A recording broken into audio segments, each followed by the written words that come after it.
eastern Afghanistan. A U.S. military spokesman says there appear to be Afghan but no American casualties. 3 days ago, a Taliban attack on an Afghan base left more than 100 people dead. The choice facing Mattis, whether sending more U.S. forces will succeed in breaking a stalemate in a war that's already costing billions each year. Frank? As a U.S. carrier strike group was making its way toward Korean waters, North Korea was announcing the arrest of another American. Former Governor Bill Richardson, who has experience negotiating with North Korea, says he's not surprised. You didn't vote! I didn't vote! This is typical North Korean at a time when there's so much tension. They use these detainees from the United States as bargaining chips. They always want something in return. On the phone last night with Chinese President Xi Jinping, President Trump said North Korea's continued belligerence was destabilizing. Xi urged all parties to use restraint.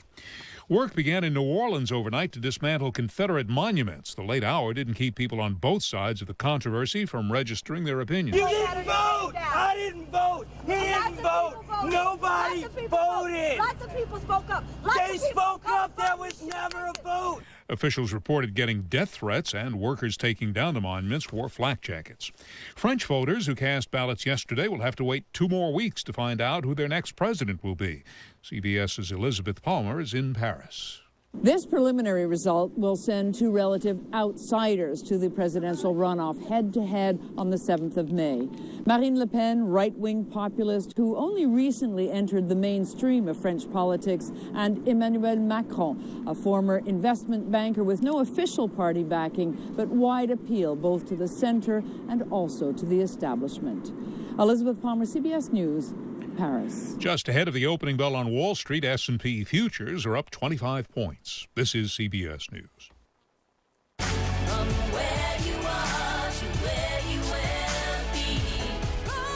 This is Charles Husband. Olivet Nazarene University believes that an education unlocks a person's potential. They believe an educated person has a positive impact on his or her community. They believe that education is not something to be contained, but imparted to the world. They believe in you. Learn more at graduate.olivet.edu. Olivet Nazarene University. Where you are to where you will be.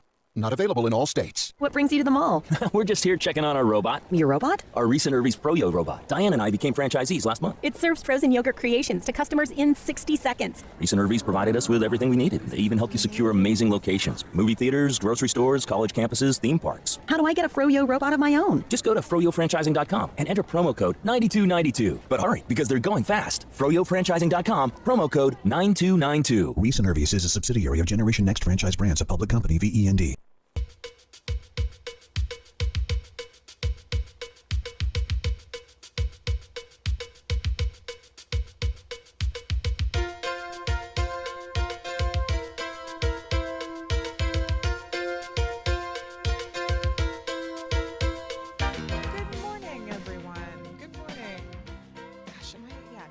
Way louder. I need to be louder. That's what's going on. I kind of hear myself, but yeah, there I am.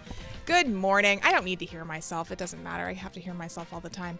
It's April 24th. It is Monday. Good morning and happy Monday to you. It is the 114th day of the year. There are 251 days remaining until the end of this year. There we go. And on this date, in 1184, the traditional date of the fall of Troy is the date on this date. That's BC, 1184 BC. Jeepers creepers. In 1558, Mary, Queen of Scots, marries the Dauphin. Dauphin? Oh, this is why I don't. Usually when I see something that's like the slightest bit French, I actually kind of glaze over that one because pronunciation is very intimidating to me. On this date in 1800, the United States Library of Congress is established when President John Adams signs legislation to appropriate $5,000 to purchase such books as may be necessary for the use of Congress. And American sharpshooter Annie Oakley is hired by Nate Salisbury to become a part of Buffalo Bill's Wild West. That on this date in 1885. Very exciting. And in 1913, the Woolworth Building, a skyscraper in New York City, is opened. Something else that's French. Better skip that one. I just never took French. I took Spanish. I'm very comfortable with Spanish pronunciation. In 1953, Winston Churchill is knighted by Queen Elizabeth II, and the Suez Crisis, the Suez Canal, is reopened following the introduction of UNEF peacekeepers to the region.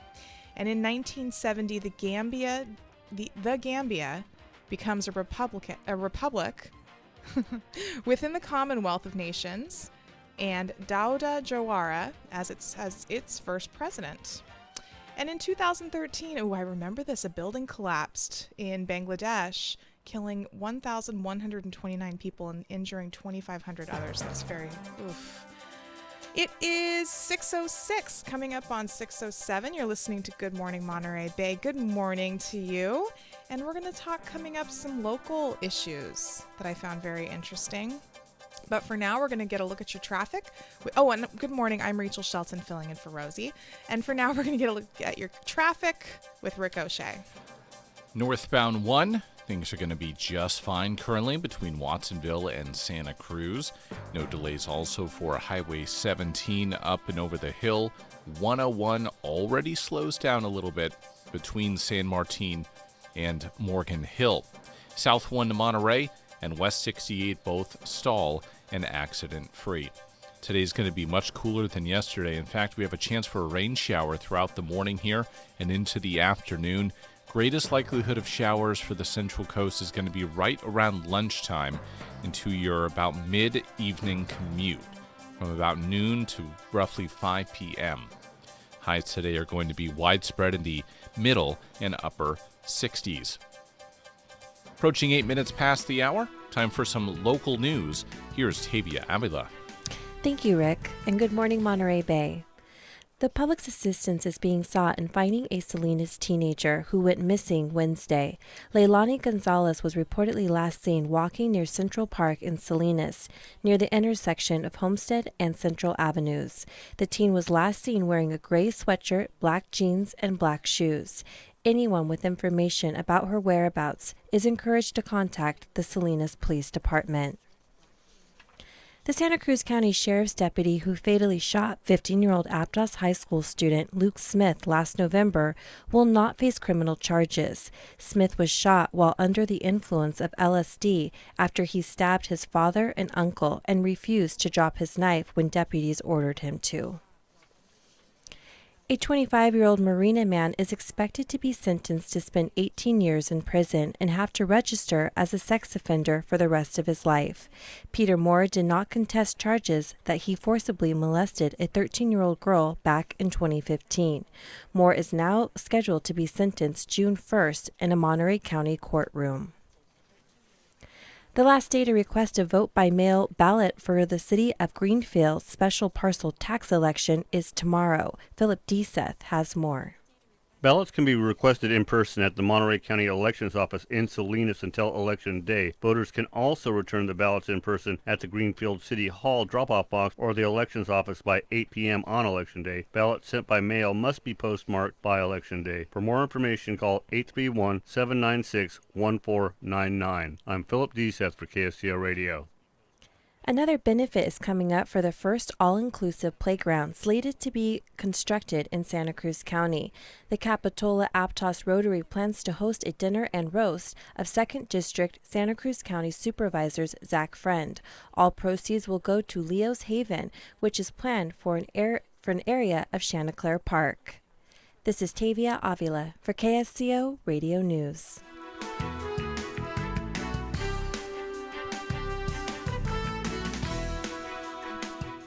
This is Mrs. Future from the Dr. Future Show. We have had etheric networks for 10 years, and it has always been really a stellar service. There's always a real person there. If you have any need to call them, they fix things as quickly as possible. Our service has hardly ever been down, and the service is just great. We live kind of in the middle of nowhere, and there are no other mainstream bandwidth providers where we are, and etheric is a great service. We're really lucky we have it. Thank you, Etheric Networks. KSCO Residential Special. Residential service up to 10 megabits per second. Symmetric. That's up and down for $85 a month and $199 installation. With guaranteed minimum speeds and uptime, unlike our competitors. Etheric Networks. Call 650-399-4200. That's 650-399-4200.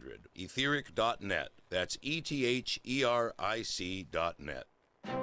It may be hard to believe, but people just like you are already saving money.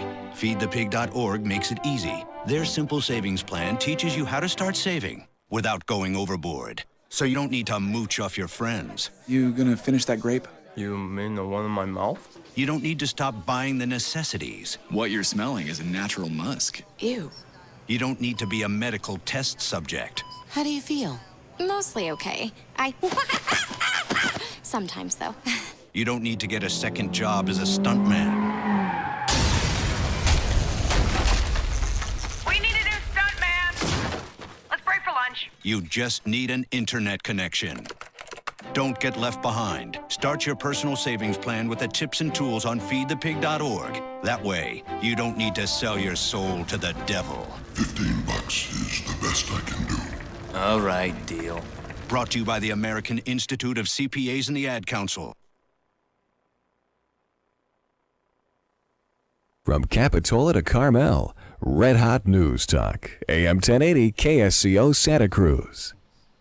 I need to offer an apology to people. Oh, yeah. Is that, can you hear the echo? Yes. Just a little bit? Just a little bit, yeah. They put in a new speaker here. I don't know why.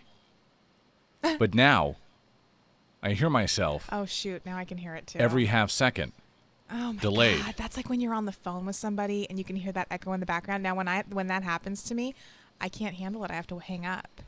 So you're going to have to It doesn't get just echo through. me. When you talk, I know. it comes through. Yeah, I don't like that. You don't like it. I don't. I mean, I know it's affecting you way more than it's affecting me, but no, I'm not loving it either. This is going to be a long morning for us. Wow. No, I usually can't stay on the show the first time around. Now I have to hear it twice.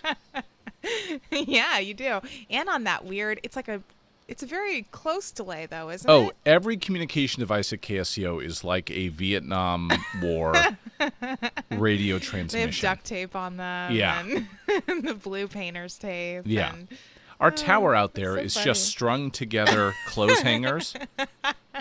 It's really incredible. It is a feat of science. Absolutely. Hey, there was a to celebrate Earth Day, and I've never been to the Earth Day Festival in Santa Cruz, and next year I really plan on going, but this year I did go downtown on Saturday to do some work, and I noticed I was just working in the office, just kind of tidying so up. you were I've been on Pacific or close to? I was, right behind the clock tower, and I did get a comment at one point that I'm a little bit disorganized, which I took to heart, and I'm trying to organize a little bit better. I'm sorry, how did this relate about Earth Day? Oh, yeah, so this is about Earth Day. So they had to celebrate Earth Day, they had a march for science, essentially, because a lot of the aspects of Earth Day are about renewable energy and different ways of transporting ourselves and composting. And I didn't realize you can compost paper, which is very cool. That was something that they were talking about.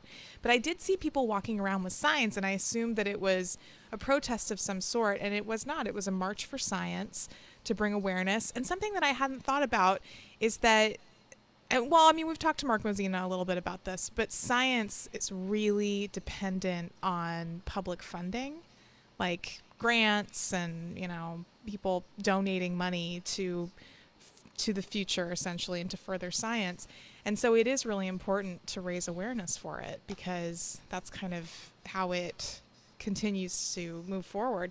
And this weekend, I also checked out Bill Nye's new show on Netflix, which is all about science, but it's very cool. It's like kind of, they tried to kind of make it, I think entertaining, kind of like his last show, entertaining to young people and kind of hip and kind of updated. And I like it. I think it's great. It's a little awkward at times because he's a little dorky, but, for a long cute. time, the government was seen as an ally to the science community. Mm-hmm. And this is the perception of current scientists. And now they feel they have to get it out through grassroots. Yeah, there's definitely a political So aspect.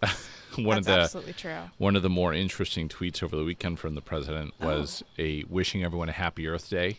Oh, that's nice. Oh, people were very angry then about his dismantling of the EPA. Oh my God, that's to the point where he had to follow up his other tweet with, man, it was something about, while he'll always love the environment, it shouldn't step on the toes of economic growth. Oh my God.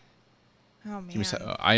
So this is his second tweet after wishing everyone a happy Earth Day and people were angry. He then said, I'm committed to keeping our air and water clean, but always remember that economic growth enhances environmental protection. Economic growth enhances environmental protection. Well, that all depends. Yeah, it does depend. If the new trash burning operation is a success, that's not exactly going to help the environment. I think that's why I don't tweet, I think. I think it's because any thought, I don't need so many people to read or to have access to everything that I say. Because I don't always really sit with things before I say them. So I don't need Twitter. I don't think it's for me. Now, there are a few stories in the Sentinel that are very interesting. Firstly, I did not realize that what is considered low income in the Bay Area is quite... You're a millionaire in other parts of the world? Well, absolutely. Or the other parts of the country? So San Francisco and San Mateo counties, they're about the highest limits in the Bay Area. To be considered, a family of 4 with an income of $105,000 per year is considered low income, because that's 80% of the $115,000 median income for those areas. $65,000 a year is considered very low for a family of 4. My God, 65? And $39,500 is considered extremely low. This is why I really dislike it when one or two generations above kind of my age group, being 31, it really frustrates me when they look at more or less millennials like they're lazy. Oh. And I gotcha. It's like you come from a time where you could sustain a family on a job without any formal education. It's very different. That's very true. You could have a single family income. Yeah. And own a home, provide for a family, have a wife and a couple of kids, or a husband and a couple of kids, whatever, and you'd be more or less fine. Yeah. Now you get a degree and it means next to nothing. Oh, but it's at the same time it's expected. I mean, it doesn't necessarily mean that you're going to get a job, but it is still expected. It's kind of just not that. And you're let go whenever anymore. There's no pension. It's very different. And there's a lot of competition too, but at the same time you do hear of those people who are very young who, for whatever reason, maybe they're entrepreneurial and they have funding and they do a startup or something like that. I mean, you hear about these people who are super young and could retire, but that's just so few and far between. I mean, there's so many people who are not in that position. But you're right. I mean, a degree is completely expected, but it kind of means nothing at this point. And after spending so much time trying to figure out what I wanted to get my degree in and kind of just working and doing that, it was like after I graduated, I was kind of thinking, well, maybe I should go back for a master's. I don't want to do any more school right now. So there's a school in the East Bay called Expressions. Mm-hmm. They're Expressions College for the Digital Arts. They're in Emeryville. Oh, yeah. So a couple people we know went to Expressions. So one of them... It's kind of like a trade school, isn't it? It's more or less a trade school for digital creation, sound design, electrical engineering, that kind of thing. I like the trade school thing. So I think it's totally cool. This one woman graduated from Expressions, now works on animated films. She lives in Vancouver. Her ex-boyfriend, who she met there, is now one of the head engineers at Beats Audio, which was purchased by Apple. Prior to that, he was an engineer for Ryan Seacrest. No classic quote-unquote formal education, but both have degrees from the Expression College of the Digital Arts and are doing fantastic. Just totally it cool. It sounds so difficult, but I would so very much recommend, not for everyone, obviously, maybe forego the Cabrillo and then the degree in English or history or science. Yeah. If you're interested in tech, I mean, If you we really talked know about what you it want. with last year. If you can engineer, you can work for any company under the sun, Totally. from nonprofit to the largest multi-million billion-dollar organization. Mhm. Anybody. Yeah. So I was kind of, it's so weird. I have moments where I get really distracted by the second time I hear you say it. I know. And it's like, and then I focus How on loud that. is it? Because it's not very loud. It might not it's even. subtle enough where I feel like if you're trying to sleep in an apartment and someone in the Yeah. other room has their TV just loud enough where you can hear it through the wall, It's where bothersome. if it were the middle of the day and you have all this chatter around you, it's not that big of an issue. But because it's meant to be sort of quiet, calm, cool, collected. Beats. That's the company. I wonder if that I can disable this. I don't Here's the know. thing: is I can't turn off the monitor We need a scientist. Okay. because it's bleed over. Right. So it's like when you hear a radio station and you get out of the range of that station and you start Yeah. to pick up other things. Yeah. You can't really just turn. I mean, you can turn off the radio. I don't have that luxury. Right. So I can turn down the volume. If I turn up the volume, It's going to be louder. well, yeah. Okay. Oh, this is insane. It's so This is funny. absolute insanity. Are there any, not even KSCO engineers, is there anyone who's ever soldered anything? I haven't. Come actually, rip but this I'm thing out of sure the that wall. We'll figure it out. It'll get fixed. It's funny because I do focus on the second one sometimes, and then I pop back and forth. It's just Monday morning. It's like the Wild West in here. So it's totally like the Wild West. So kind of leading in, because we were Got to talking give me a little 15 bit seconds. about I'm going to try housing. something. Oh, okay. Okay. So we were talking a little bit earlier about housing. Well, specifically about income and what is now considered to be low income, which is so much higher than what I had thought it would be in the Bay Area. And part of what is a problem in this area, of course, is housing. And so the Sentinel had a really interesting article this morning about the this is near Santa Cruz Memorial Park below Graham Hill, that there are talks of putting a 10 single family home development in. This is the development calls for 10 3-story buildings built on a 30-degree slope. So this is in the hills, like near the Lions Club? It's right by the crematorium. Oh yeah, so that is near the Lions Club, but I don't know. Ocean Street Extension. It's Ocean Street Extension. I'm just having a difficult time. I was trying to find it online, and I was having a difficult time trying to figure out, because it says that it would block one of Paradise Park's 2 access routes. So I'm assuming that that's where the V happens before you're going to go up Graham Hill to, like if you're going to go to Felton or something like that, there's that little fork in the road. So I'm would the assuming address of this that- development be Graham Hill?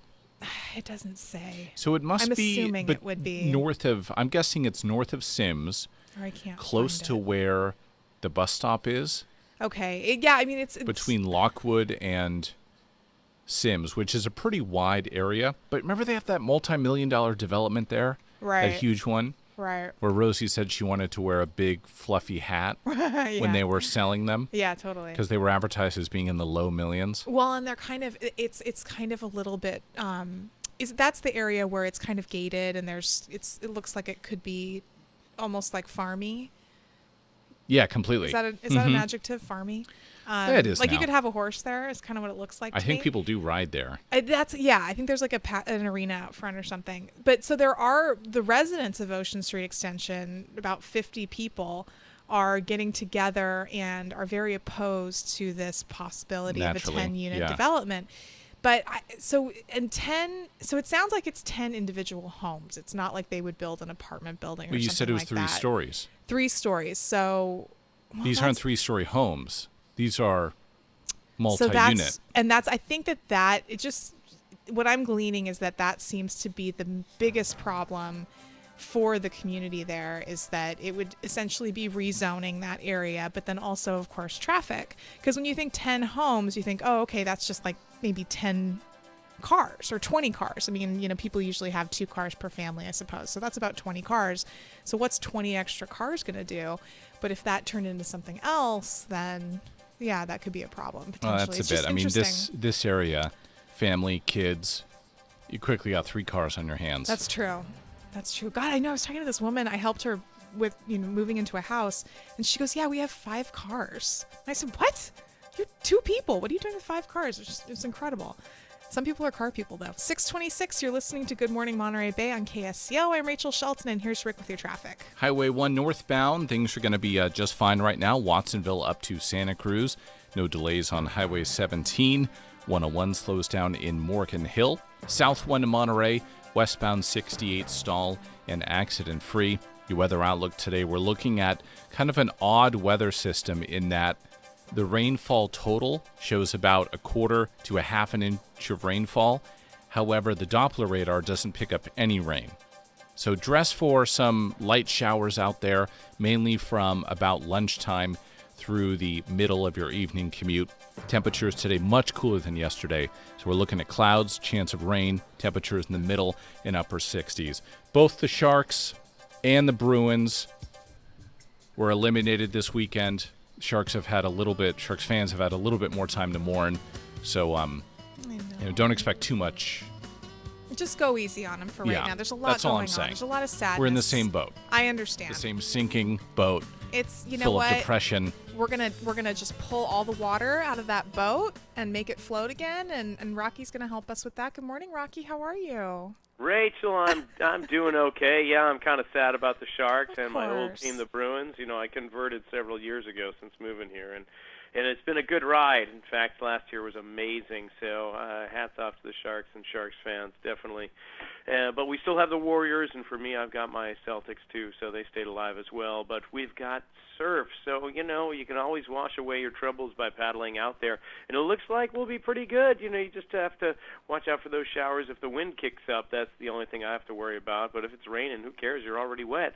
Right now, though, the winds are up 13 to 17 knots at the Monterey Bay buoy, showing wave heights at 11.2 feet every 13 seconds from a west-northwest direction, 284 on the compass there. Barometer is rising, but you heard Rick earlier, it could be dropping down. It could expect showers middle of the day here. Air temp is somewhere in the high 40s with water temp about 54 degrees. Tide-wise, we've got a high this morning at 9:43. It'll only be 4.4 feet, but then it'll drop down to 1/2 foot for a low tide, 0.5 feet at 3:38 this afternoon. Sunset 7:52. First light these days about 5:51 for dawn patrol, and for those that want to try and sneak out at the end of the day, 8:20 is last light. Now we can expect probably head-high conditions at most of the spots today, a couple feet overhead at the standouts occasionally. Should be clean conditions this morning, but by the afternoon, winds are going to start to whip up, unfortunately, maybe 15 to 20 miles an hour. So if you can get out there this morning, you're going to do pretty well. Up in the mountains, well, they may actually get a dusting of snow. You never know. And if you're at Heavenly, Mammoth, Squaw Valley, Alpine Meadows, Sugar Bowl, or China Peak, you'll be in luck because they're still open and operating, and they'll continue to do so. I know Mammoth will be here until at least July 4th. A couple of the other ones are trying to sneak as long of a ski season as they possibly can, and they should, because most places have somewhere between 130 to 240 inches of base still, and it's really looking good. So if you can head up to the mountains for some spring skiing, great. If you're not, then stick around this weekend because we have the annual log jam competition that the Big Stick Surfing Association puts on. It'll be on April 29th and 30th right at Pleasure Point. I think entries are still available, and what the log jam is it's basically old boards and no cords. If you've got a surfboard that was shaped before the 1970 shortboard revolution, vintage surfboards are the only thing you can use. It's got to weigh 20 pounds or more. It has to have a single fin, and no leash cords are allowed, and hopefully we'll have some swell for that. That's very cool. Very good. Well, thank you, Rocky. Have a great day. You too. Thank you. And you can find out more at rockysfitnesscenter.com. They have group classes, and it's just a really good time. It's a good way to get really strong. And coming up, something else. You're listening to Good Morning Monterey Bay on KSCO. I'm Rachel Shelton. 6:30 with your local news. Here's Tavia Avila. Thank you, Rick. A Salinas woman in her 50s who violated the terms of her probation is expected to be sentenced next month. Annette Banda, who was convicted last March of committing 4 felony counts of ongoing lewd acts on a 14-year-old boy. Banda is due to be sentenced May 23rd. The Santa Cruz County Sheriff's deputy who fatally shot 15-year-old Aptos High School student Luke Smith last November will not face criminal charges. Smith was shot while under the influence of LSD after he stabbed his father and uncle and refused to drop his knife when deputies ordered him to. An estimated 4,000 people gathered at Santa Cruz City Hall on Saturday. The gathering was the beginning of a March for Science event organized to coincide with Earth Day. Participants carried signs and wore lab coats and marched through the downtown area as part of a nationwide movement protesting alleged fake news regarding climate change referenced by the new administration for its EPA policy changes. Mosquito abatement and vector control agencies across the Central Coast are gearing up for mosquito season. Record-setting rainy weather over the winter may lead to large populations of mosquitoes this year. Santa Cruz County Mosquito Abatement and Vector Control is currently working to control breeding areas in the 800 acres of sloughs in the South County. Residents are advised to eliminate sources of standing water. Last year, there were 5 confirmed cases of West Nile virus cases in Santa Cruz County. This week, the next stage of construction for the Highway 68 roundabout project begins. During this stage of construction, additional congestion is expected in the eastbound direction along Holman Highway 68 because the loss of a dedicated right turn lane towards the southbound Highway 1 on-ramp. Also, there will be no left turn out of the Pebble Beach Highway 1 gate for 5 weeks. Motorists are advised to find alternate routes or be prepared for delays. This is Tavia Avila for KSCO Radio News.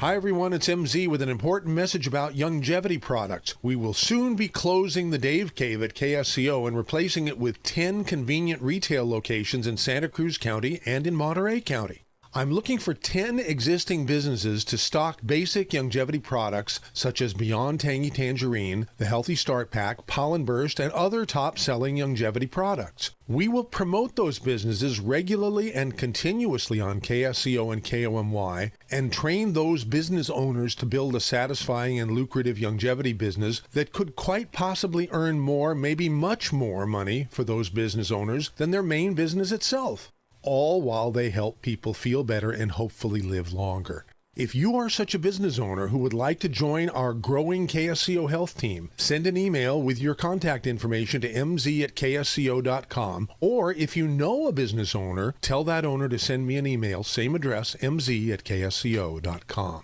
Listen. Those are actual sounds of electrical wires shorting out behind the walls of Central Coast homes. Though you can't hear arcing behind your walls, JM Electric Current Safe Home Inspection Equipment can hear them for you. To know if you should call JM Electric for a free electrical safety assessment, answer this question from JM Electric's Chris Jensen. Have you upgraded your electrical system lately? If no, your home may not be able to adequately handle all your new TVs, computers, microwaves, and electronic gadgets, which may overload your overworked electrical system and put you at risk for an electrical fire. If you answered no to Chris Jensen's question, something may be buzzing in your walls. To discover how at risk your home might be, take JM Electric's home electrical safety test at jmelectric.com. In a few short minutes, you'll know how at risk your home is to electrical problems. Take the test right now at jmelectric.com or give JM Electric a call at 422-7819 and ask for the free, no-obligation home electrical safety assessment. That's 422-7819. Unexpected reactions to smart financial decisions brought to you by feedthepig.org. Well, I finally did it. I improved my credit score. You're kidding, right? No. How are we supposed to be the bad boys of electro-synth pop if you're out there being responsible? The band is about to be discovered. This is our year. Yeah, you've been saying that for a while now. You think anyone in the Rock and Roll Hall of Fame was worried about their credit score? I never really thought that Of course they weren't. Rock stars aren't supposed to think about that kind of stuff. We're supposed to think about how many guitars we've smashed, write aggressively sensitive power ballads, start questionable fashion trends, tragically break up and blame creative differences. All right. I thought maybe it was time to take control of my finances, you know? Start using a budget, get out of debt, set some goals. A budget? Debt? Set some goals? Listen, I knew that we'd have our creative differences, but I was hoping they'd involve a little more scandal. When it comes to financial stability, don't get left behind. Get tools and tips for saving at feedthepig.org. This message brought to you by the American Institute of CPAs and the Ad Council. Launched a month-long exhibition at their Fine Arts Gallery, and one of the first things visitors see is a painting of the Marvel Comics character Captain America. There are eagles on both shoulders, a young Hillary Clinton clinging to his leg, and the guy's holding up the severed head of President Trump. This is art, and the art was created by assistant professor of painting Thomas Chung. He says he was torn about showing the piece because he never talks about his personal political beliefs with his students. But he put the painting on display anyway after realizing how strongly he feels. He feels hatred. Now, Professor Chung says that even his pro-Trump students might benefit from talking about his painting with him so that they can understand why he hates the way he does. Some attendees did find the painting offensive. Good news, but the university ignored them and the painting remained on display, which is nothing unusual. The real surprise would be if the university had taken action, as in a recent case, when a professor was actually reprimanded for tweeting his wish that President Trump be hung. Well, Trump is hung. He meant hanged. But I remember a few years ago, the wall-to-wall outrage when a rodeo clown wore an Obama mask. If liberals could have severed that clown's head or hanged him, he was hung too. In real life, they would have. Don't doubt me.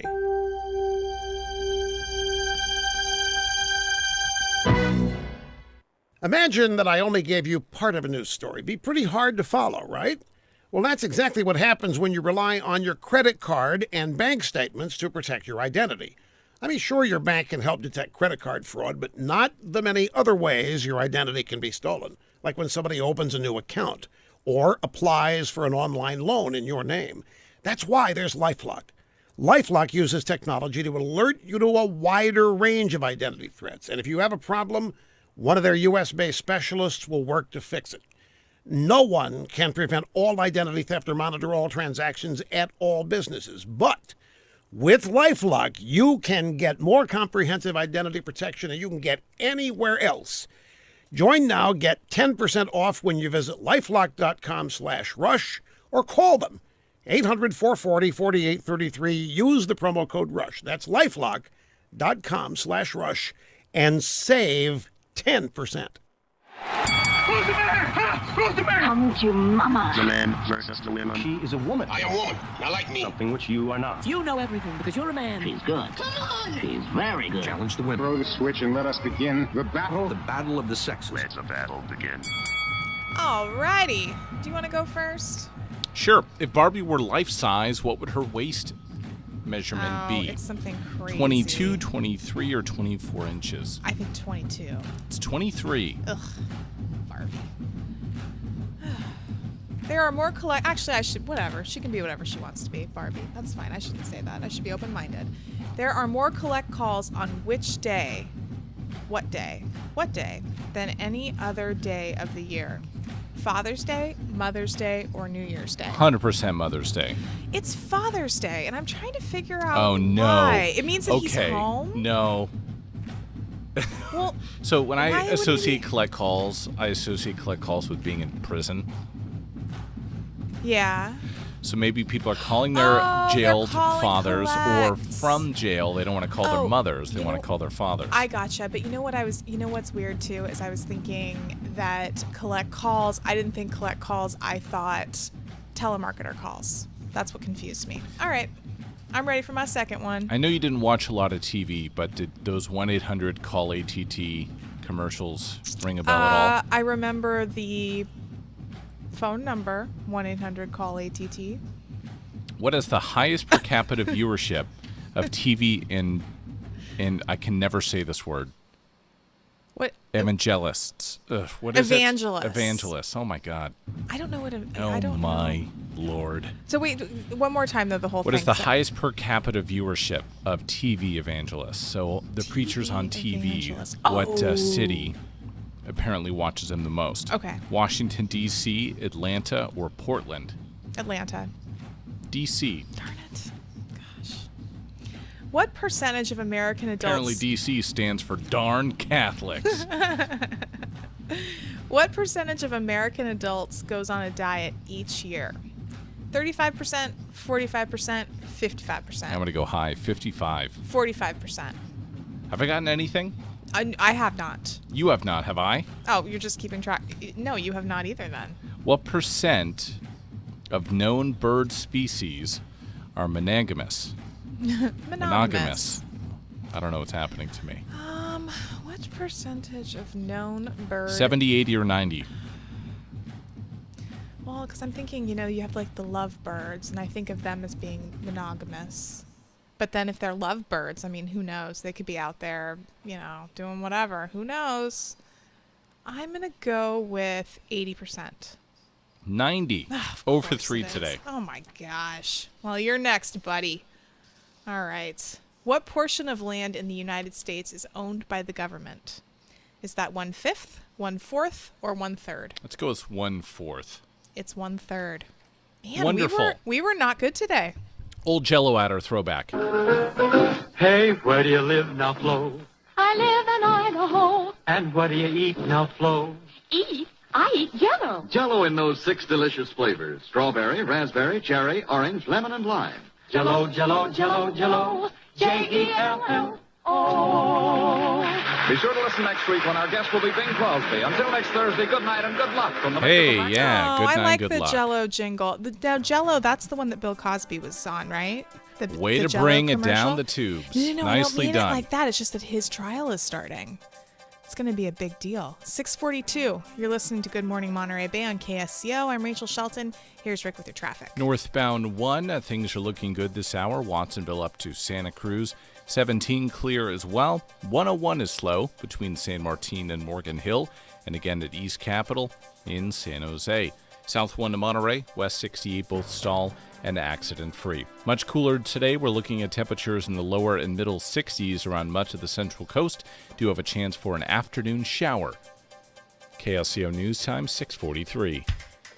Grow your business and have a lot of fun at Think Local First's annual Spring Meet and Mix, Thursday from 5 to 7 at the Modern Life Home and Garden Center, 925 41st Avenue in Capitola. Enjoy food and libations in the company of movers and shakers from the locally owned business community. Think Local First Spring Meet and Mix is open and free to owners, managers, and employees of locally owned businesses. For information and membership, visit thinklocalsantacruz.com. And remember, think local first. Start the year off right and get your body moving in the right direction. The staff at Rocky's Fitness Center are all certified personal trainers with years of professional experience. They cater your exercise routine to get you closer to your goals. If you want to feel better, have more energy, reduce joint pain, and live the life you deserve, Rocky's can help get you there. For over 20 years, we have been helping people change their lives. Just listen to one of our clients like Mary, who dropped over 185 pounds in just 1 week. That's because I dumped my boyfriend. He clung to me like an octopus and weighed closer to 200 pounds. Mary's strength levels dramatically improved. When you started, you couldn't even lift a piece of paper. I'm a hemophiliac and paper cuts terrify me. Mary's sense of freedom and self-esteem found new heights. No matter what you want to do or where you want to be in life, make Rocky's an ingredient in your recipe for success. Are we done? Can I have my $50 now? Rocky's, where we change lives. Visit us online at rockysfitnesscenter.com. Sports, politics, relationships. That's not what's on Coast to Coast AM.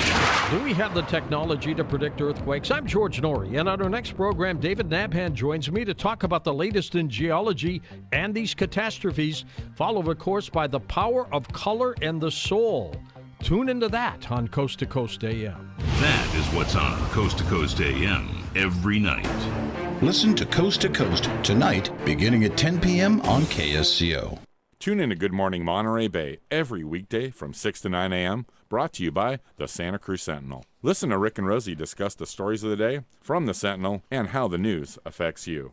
Any way you want it, whether that's desktop, mobile device, or the good old-fashioned printed version, the Sentinel's there when you need it. It's 6:45. You're listening to Good Morning Monterey Bay on KSCO. I'm Rachel Shelton filling in for Rosie this morning. And joining us on the KSCO Live Line, we have Save Our Shores Communications Manager. Ryan, is your last name said, is it Calabas? You got it. Oh, Good morning, perfect. Rachel. Good How you morning. doing? I'm good. How are you doing? Good. I'm doing great. Good. What an eventful weekend you guys had. Tell us about Saturday's beach cleanup.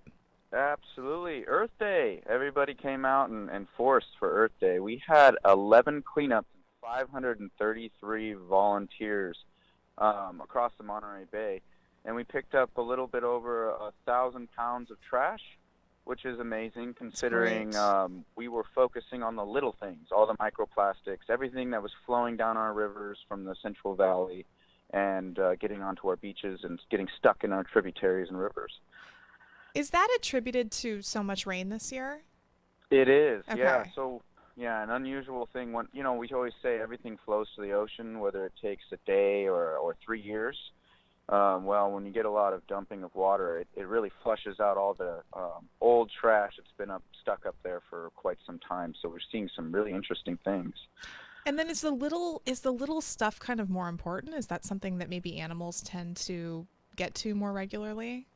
You got it, Rachel. Okay. All the little stuff, it's especially plastic, it's just bite-sized, right? And it also has plastic has a property where it kind of absorbs toxins, and it adsorbs, it like attaches like a magnet, and tracks animals to it. They smell it, they sense it, they think it's food, they eat it, they can't digest it, it gets stuck in their bellies and can sometimes lead to starvation, entanglement, or anything else we don't like seeing. Of course. Okay. And then, so tell us a bit. Now, you guys had good weather, too, on Saturday, I think. I think most of the day was great. It was great. So here in Santa Cruz, the Science March happened, as everybody knows. It was a big turnout. We had a lot of people marching with Save Our Shores and other environmental organizations talking about how science matters. Came to the San Lorenzo River, where the Santa Cruz Earth Day Festival was. We were able to get along the levee there on the San Lorenzo. We were able to get up North Coast at Panther Beach, where we had an amazing turnout and a lot of trash, especially at that beach where a lot of illegal camping and parties go on.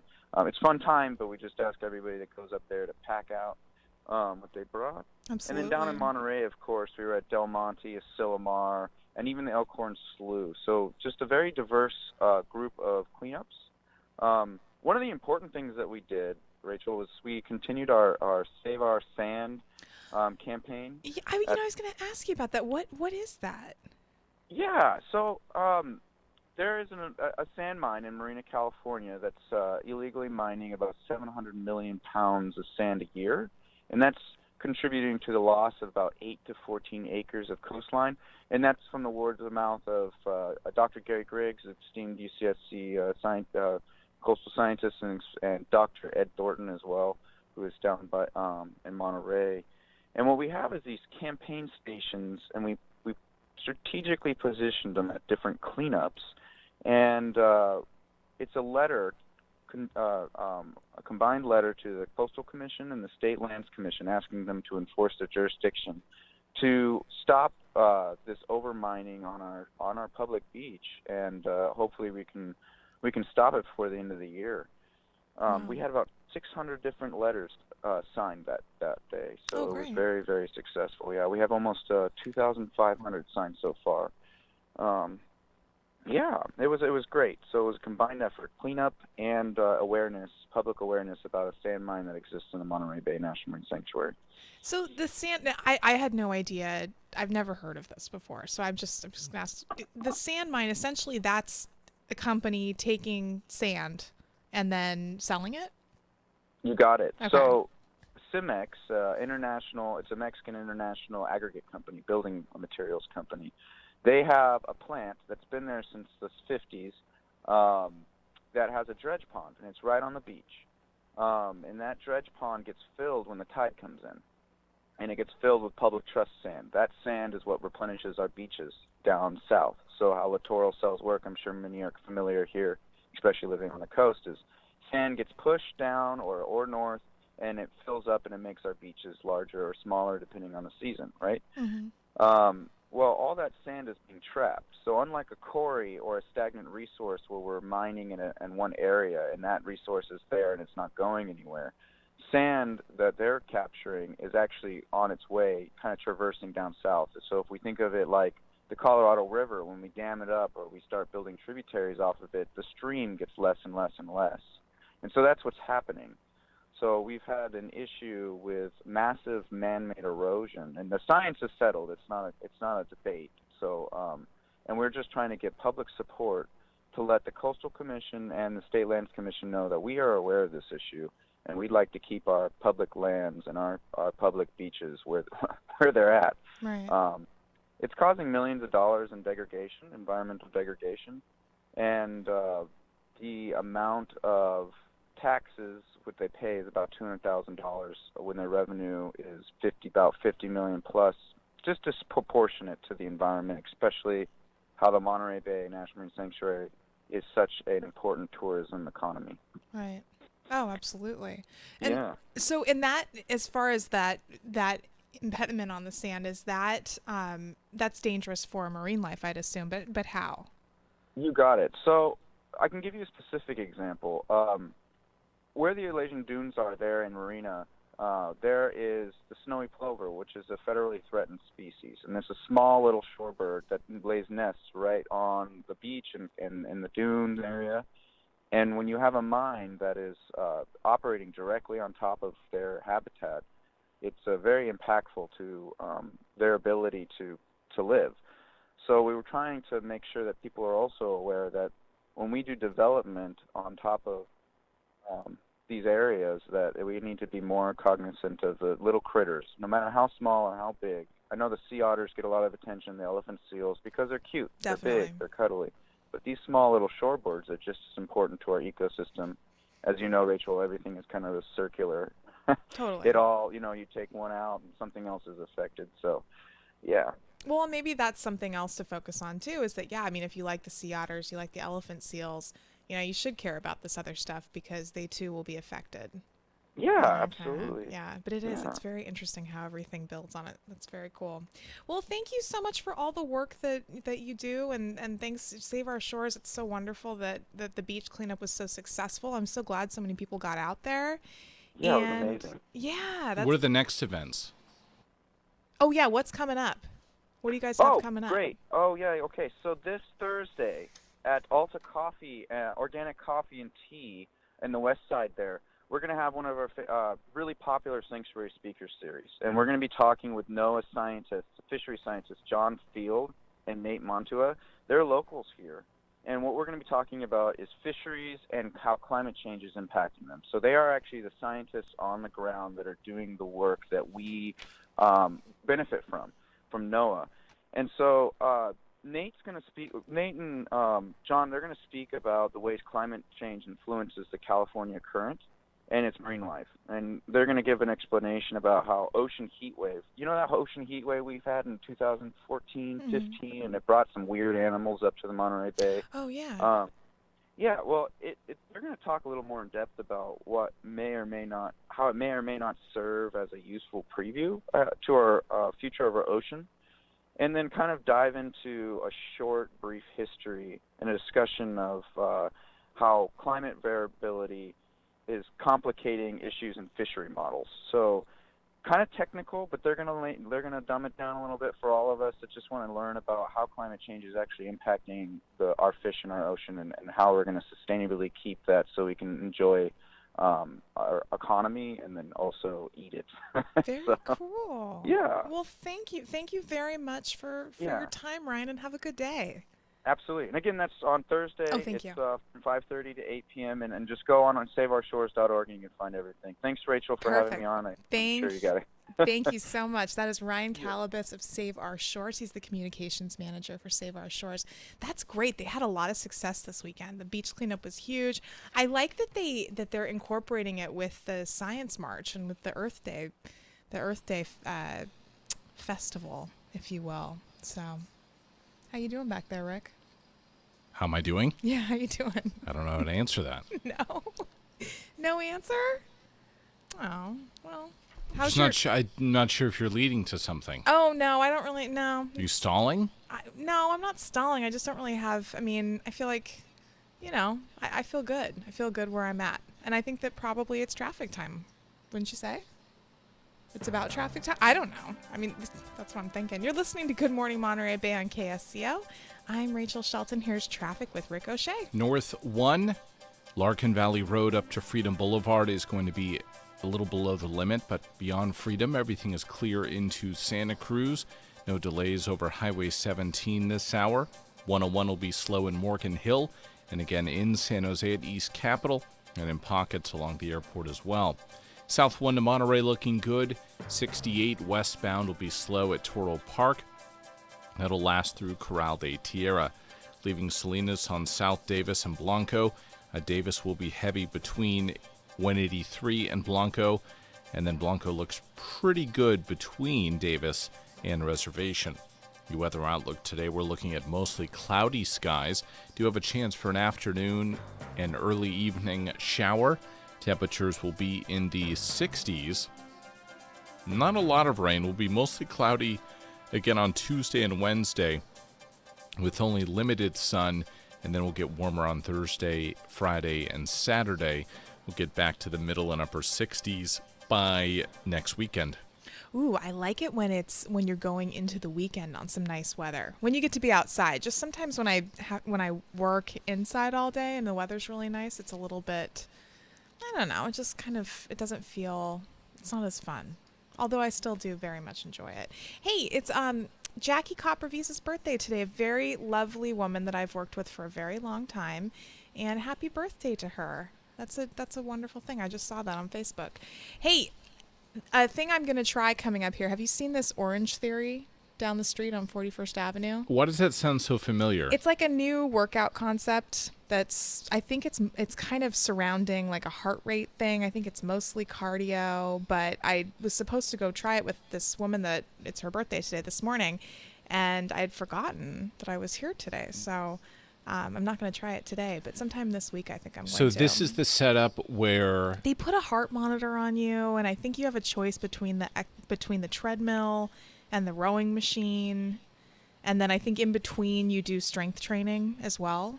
So I don't know. I'm going to check it out. So it's circuit training with a heart monitor. Yeah. I'm looking at photos. I think the heart monitor is more important for the cardio aspect. For various Orange Theory, and it seems like there's like I don't know how to really describe it, but a scoreboard. Yeah, I think you can see what everybody's up to. That shows anonymously everyone's heart rate? I believe it's heart rate. Why do they call it Orange Theory? I don't know. Is that the name of a guy who came up with this? I don't know. Maybe it's like I've noticed that a lot of their advertising is orange. Because it sounds like a yogurt shop. It does. It kind of reminds me of the Gatorade commercials. Know what? I don't think I could be inside one of these buildings. Oh, really? It's so orange. Oh, it's very orange? It looks like it might trigger migraines. Oh. So you have rowing machines facing treadmills. Okay. So that's all you do is you row, treadmill, and you tread. And then I think you row do and like you tread. Then up on the wall, there's going to be a list of heart rate numbers, points, the total community calories burned. Yeah. I don't know. I'm going to check it out. We'll see how it goes. It reminds me. Yeah, it looks like a workout orgy. Oh, does it? Yeah. Well, the advertisement kind of reminds me of the Gatorade commercials, where the person would drink Gatorade and then go for like a run or something, and they would sweat that color Gatorade. Ugh, you really? don't remember those commercials? No. How come I never watched TV? I didn't have a TV as a kid. How come I didn't remember that and you don't? That's so funny. Coming up, let's see. We're talking to Valley Churches United, Bucks for Hunger coming up next hour. And we have the SPCA coming in. They're going to bring in an adorable animal, a dog or a cat. And then later in the program, Michael Olson will talk ag, which I love. And for now, just relax. Hopefully no traffic yet, so that's good, especially if you leave now. You're listening to KSCO Santa Cruz, Salinas, Monterey. My name is Rachel Shelton.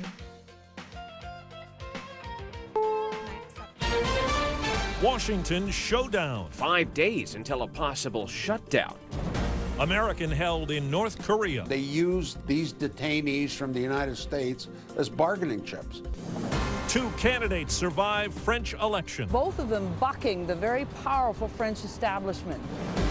Good morning. I'm Steve Kathan. With the CBS World News Roundup, debate over a border wall is back in the forefront as a Washington budget battle unfolding this week could result in a government shutdown. We're live this morning at the White House with correspondent Stephen Portnoy. The House, I should say, and Senate have until Friday night to work out some kind of agreement to keep agencies funded. The White House insists on more than $1 billion for a top presidential priority. We will build a great wall along the southern border. Aides to Mr. Trump have not said whether he would sign a spending bill that doesn't include a down payment for the wall. Democrats vow if Republicans force it, they'll block it. Illinois Senator Dick Durbin was on CNN. It's a political stunt, an obsession for the president. Democrats say they would strike a deal with Republicans if only Mr. Trump would butt out. Time is short, and the White House is cramming this week with the unveiling of the president's tax reform plan and a renewed push for Obamacare repeal. Steve? Well, Mr. Trump spoke with the leaders of China and Japan today about North Korea. Adding to the tension over the country's missile and nuclear programs is North Korea's detention of an American, Tony Kim, a man who taught accounting there. UN Ambassador Nikki Haley on CBS This Morning. I think it's absolutely a bargaining chip. I think that's what their intentions are. Whether that's the case or not is something totally different. What we're dealing with is a leader who is flailing right now, and I think what he's trying to do is show his citizens that he has muscle. It's believed a total of 3 Americans are now held by North Korea. Defense Secretary Mattis is in Afghanistan today, meeting with military leaders and the country's president, right on the heels of the U.S. dropping its largest non-nuclear bomb on an ISIS cave network. Now to France, where the polls were right about the 2 candidates that prevailed in round 1 of the nation's presidential election. This preliminary result will send 2 relative outsiders to the presidential runoff head-to-head on the 7th of May. Marine Le Pen, right-wing populist who only recently entered the mainstream of French politics, and Emmanuel Macron, a former investment banker with no official party backing, but wide appeal both to the center and also to the establishment. Elizabeth Palmer, CBS News, Paris. With the centrist Macron now favored to win, global financial markets, including those in the U.S., have been on the rise. Back here at home, Arkansas plans to execute 2 condemned inmates today as it rushes to beat an end-of-the-month deadline for one of its execution drugs. KTHV TV's David Lipman. So far, there is nothing standing in the way of these executions. No judge has ruled a stay in favor of them individually, and no judge has blocked the process. One inmate was put to death last week. 3 months after he watched Donald Trump take the oath of office, Barack Obama ventures back into the public spotlight today. Here's CBS's Pam Coulter. President Obama, who's returned to what he calls the most important role of citizen, will host a roundtable discussion with half a dozen young leaders from around Chicago. It's designed to be an open-ended conversation on the importance of engaging in the community. And Mr. Obama will make opening remarks, but he's not expected to offer any critique of President Trump. The U.S. Supreme Court has refused to hear GM's bid to block hundreds of lawsuits over a deadly ignition switch defect. New Orleans has begun taking down monuments that symbolize Louisiana's Confederate past.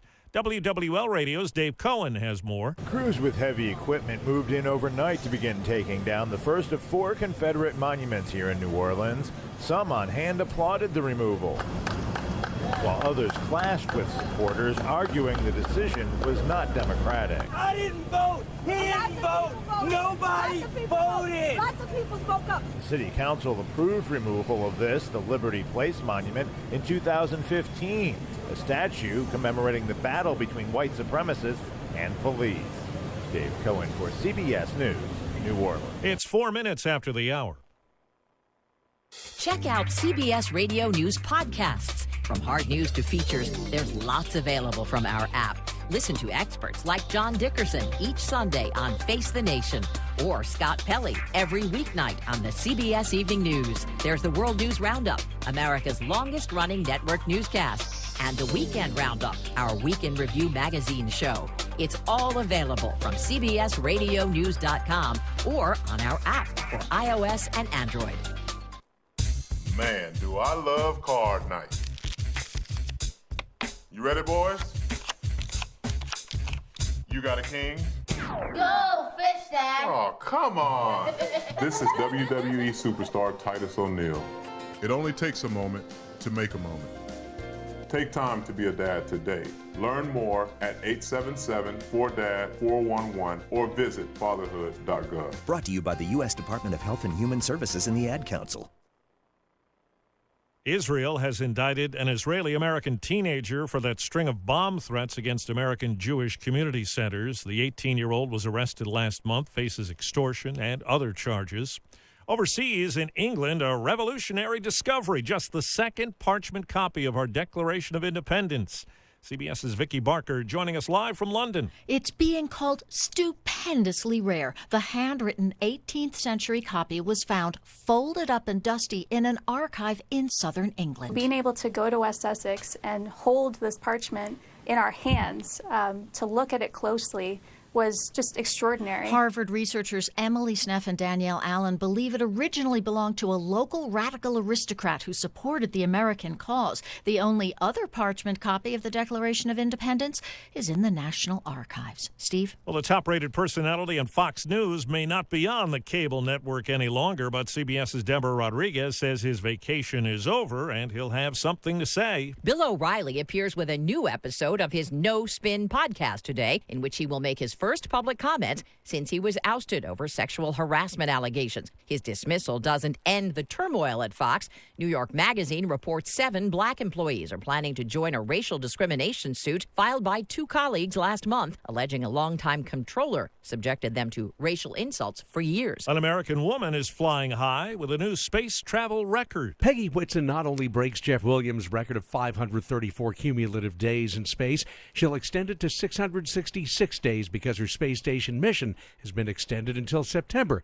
In a recent interview with CBS News, she was asked if she hopes that record stands. I hope not. I hope we continue to progress. We want people to continue learning new things about what space does to the human body. It's important for us to understand that. Because it'll take not months but years to fly and complete a round-trip Mars mission. Peter King, CBS News. A new look at gas prices finds they rose about 3 cents a gallon over the past 2 weeks. Nationwide average now $2.46 a gallon. The Lundberg survey says the highest prices are in San Francisco at $3.04. McCain Foods USA recalling frozen hash browns in 9 states because there may be pieces of golf balls in the bags. The company says the balls may have inadvertently been harvested up with a potato field. The Dow is up 225. Time on the roundup, 8 past the hour. It's one of the strangest things I've ever heard. Check out Northbound CBS 1, things are going to be slow getting through Aptos up towards about 41st. Beyond that, things are looking good through the Fishhook. No delays on 17. 101 is heavy in Morgan Hill, and again from East Capitol in pocket through the airport. South 1 to Monterey is clear. West 68 is heavy through Toro Park. Also some heavy backup now on South Davis and Blanco towards about Armstrong. The weather today, we're looking at generally cloudy skies, limited sun. Temperatures will be in the 60s. We do have a chance for a rain shower beginning just before lunchtime, lasting through about 4 or 5 o'clock. Accumulation, not even 1/10 of an inch, just a couple of sprinkles out there perhaps. We'll stay cloudy both tomorrow and Wednesday, and then we'll start to clear out again starting on Thursday. 9 past the hour, time for some local news with Tavia Avila. Thank you, Rick. The public's assistance is being sought in finding a Salinas teenager who went missing Wednesday. Leilani Gonzalez was reportedly last seen walking near Central Park in Salinas, near the intersection of Homestead and Central Avenues. The teen was last seen wearing a gray sweatshirt, black jeans, and black shoes. Anyone with information about her whereabouts is encouraged to contact the Salinas Police Department. The Watsonville Police Department is seeking the public's help in identifying a man who allegedly touched a 16-year-old girl in a sexual manner at a store. The incident took place on Friday at the CVS Pharmacy located on 490 Rodriguez Street. After the unwanted touching, the suspect fled the store in a black BMW. The suspect was described as a Hispanic male, mid to late 20s, with short dark hair, light complexion, and a goatee. A picture of the suspect can be found on the Watsonville Police Department's Facebook page. Anyone with information regarding this incident is asked to contact the Watsonville Police Department. An estimated 4,000 people gathered at Santa Cruz City Hall on Saturday, Philip Deseth reports. The gathering was the beginning of a March for Science event organized to coincide with Earth Day. Participants carried signs and wore lab coats and marched through the downtown area as part of a nationwide movement protesting alleged fake news regarding climate change referenced by the new administration for its EPA policy changes. I'm Philip Deseth for KSCO Radio. The Save Our Shores Earth Day cleanup took place on Saturday. 533 volunteers from Santa Cruz and Monterey counties focused on cleaning up debris at 11 locations. The volunteers removed 921 pounds of trash in Santa Cruz County and another 244 pounds in Monterey County. The cleanup effort is one of several carried out during the year by the organization. For information about future cleanups, visit saveourshores.org. Think Local First is hosting their annual Spring Mixer Garden Party, Growing Your Business. The Mixer is a social networking event and is free and open to the public. Refreshments from Pleasure Pizza, Eastside Eatery, and drinks from New Bohemia Brewing Company will be provided. The Spring Mixer will be held from 5 to 7 p.m. on Thursday, April 27th at the Modern Life Home and Garden, 925 41st Avenue. For information about Think Local First or to become a member, visit thinklocalsantacruz.org. This is Tavia Avila for KSCO Radio News.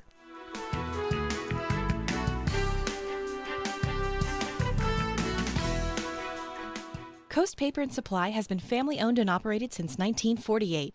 They have a wide array of products available, including brand name and eco-friendly cleaning supplies, paper goods, and compostable plates, cups, and cutlery. Whether your needs are for business or home, Coast Paper and Supply's friendly and reliable staff have what you're looking for. They even accommodate special orders. You can find them at 151 Josephine on River Street in Santa Cruz, Monday through Friday from 8 a.m. to 4:30, or call at 831-423-3350. Coast Paper and Supply is a proud member of Think Local First. Hi, everyone. This is Meg, the food service manager over at Ben Lomond Market. Letting you know, the meat department guys love special orders and will happily provide you with whatever cut you want. The meat department direct line is 336-3903. If you don't feel like cooking, just give the catering line a call at 336-3910. They have wonderful dinners and a huge variety to choose from of hot and cold side dishes. So place your order today. We have the deli line at 336-3904. Ask them any questions about bakery or any sort of deli things, and they'll be happy to take care of you. Standing by to help you. You can also go online at www.benlomondmarket.com. Check out our year-round menu. Come on in and shop around. Our floor department is gorgeous, and we have our spring garden out, so if you feel like doing a little gardening as well this weekend. So come by, and thank you as always for shopping with us at Ben Lomond Market. I'm so glad that we don't really think we're authorities. We're tracking novelty. That's what we're interested in. Yes, we got a Trump and Mars story. Really? Yeah. One of the few radio programs that stimulate the thought process. Some say. Why would they be looking for all these habitable planets if they didn't secretly have a way to get there? Others fear it might be true. Your positive energy is just tonic. Dr. Future Show, Tuesdays at 2 on KSCO.com. KSCO 1080 on your dial. It's 7:14. You're listening to Good Morning Monterey Bay on KSCO. I'm Rachel Shelton filling in for Rosemary this morning. And over the weekend, I don't know if you've seen this, Rick, but especially in the recent years, I guess, Venice has become even more LA or Italy? Venice, Italy. It floods essentially, and there's a lot of history there. So they've got books and just all kinds of stuff that they don't want to get damaged. Art. Not only that, I think it sinks on a yearly basis. Well, and then people's homes too. Yeah. Oh, absolutely. So they've been working on this project. It's called the Mose Project, and they've been working on it for like 30 years now. I saw it it was a part of the first Bill Nye episode that I watched this weekend. And it's this series of kind of gates that are gigantic. I mean, just humongous gates, and they lift up, and they can control 3 meters of tide from passing over them, so that when the tide, and I didn't know too, it's something that Venice in Italy, everybody who lives there has an app on their phone that lets them know if the tide's going to be high that day, like a weather app. Because then they have to put out like these metal plates that go into their door. Sure. So that water doesn't get in.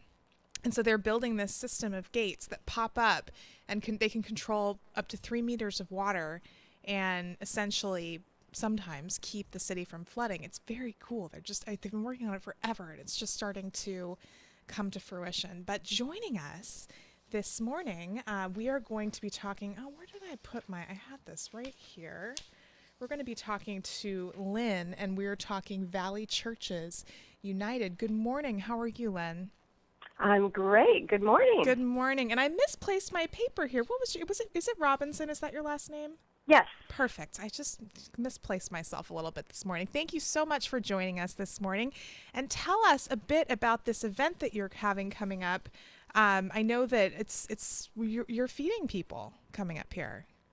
Well, what we are is a food pantry all year round. So we're helping people with food all year round. Valley Churches got formed. Actually, it's our 35th year. Excellent. And we really came about after the disastrous floods and the slides in the San Lorenzo Valley in 1982. This year we had quite the year as well with the weather. And out of that disaster and people trying to help, just neighbors helping neighbor and going through a crisis like that, Valley Churches has remained this constant throughout the service area, which is San Lorenzo Valley and Scotts Valley and Bonnie Doon area, up in the mountain areas, and helping provide, in this case, mostly food resources in terms of people coming on a regular basis and getting good, nutritious food. And we also do other kinds of support, which I can describe. But the Bucks for Hunger, what it is we don't get any government funding directly. It's really, truly the donors of the community that support the work that Valley Churches does. And so twice a year, there is a mailing that we do. It's our fundraiser through the mail. And it's at Christmas time. It's during the holiday season, Thanksgiving and Christmas time, and which is a big, big time for us because we do these large distributions for our clients. And then in the springtime, which is now, we do our Bucks for Hunger mailing. So the event is actually the brochure that comes in the mail, which just happened for this last week. Everyone got a brochure in the mail in these different areas and throughout the county and Santa Cruz and different areas. And so every year what happens is a wonderful response from the community, knowing that the work that we do it's very unique, I have to say, because we aren't government funded.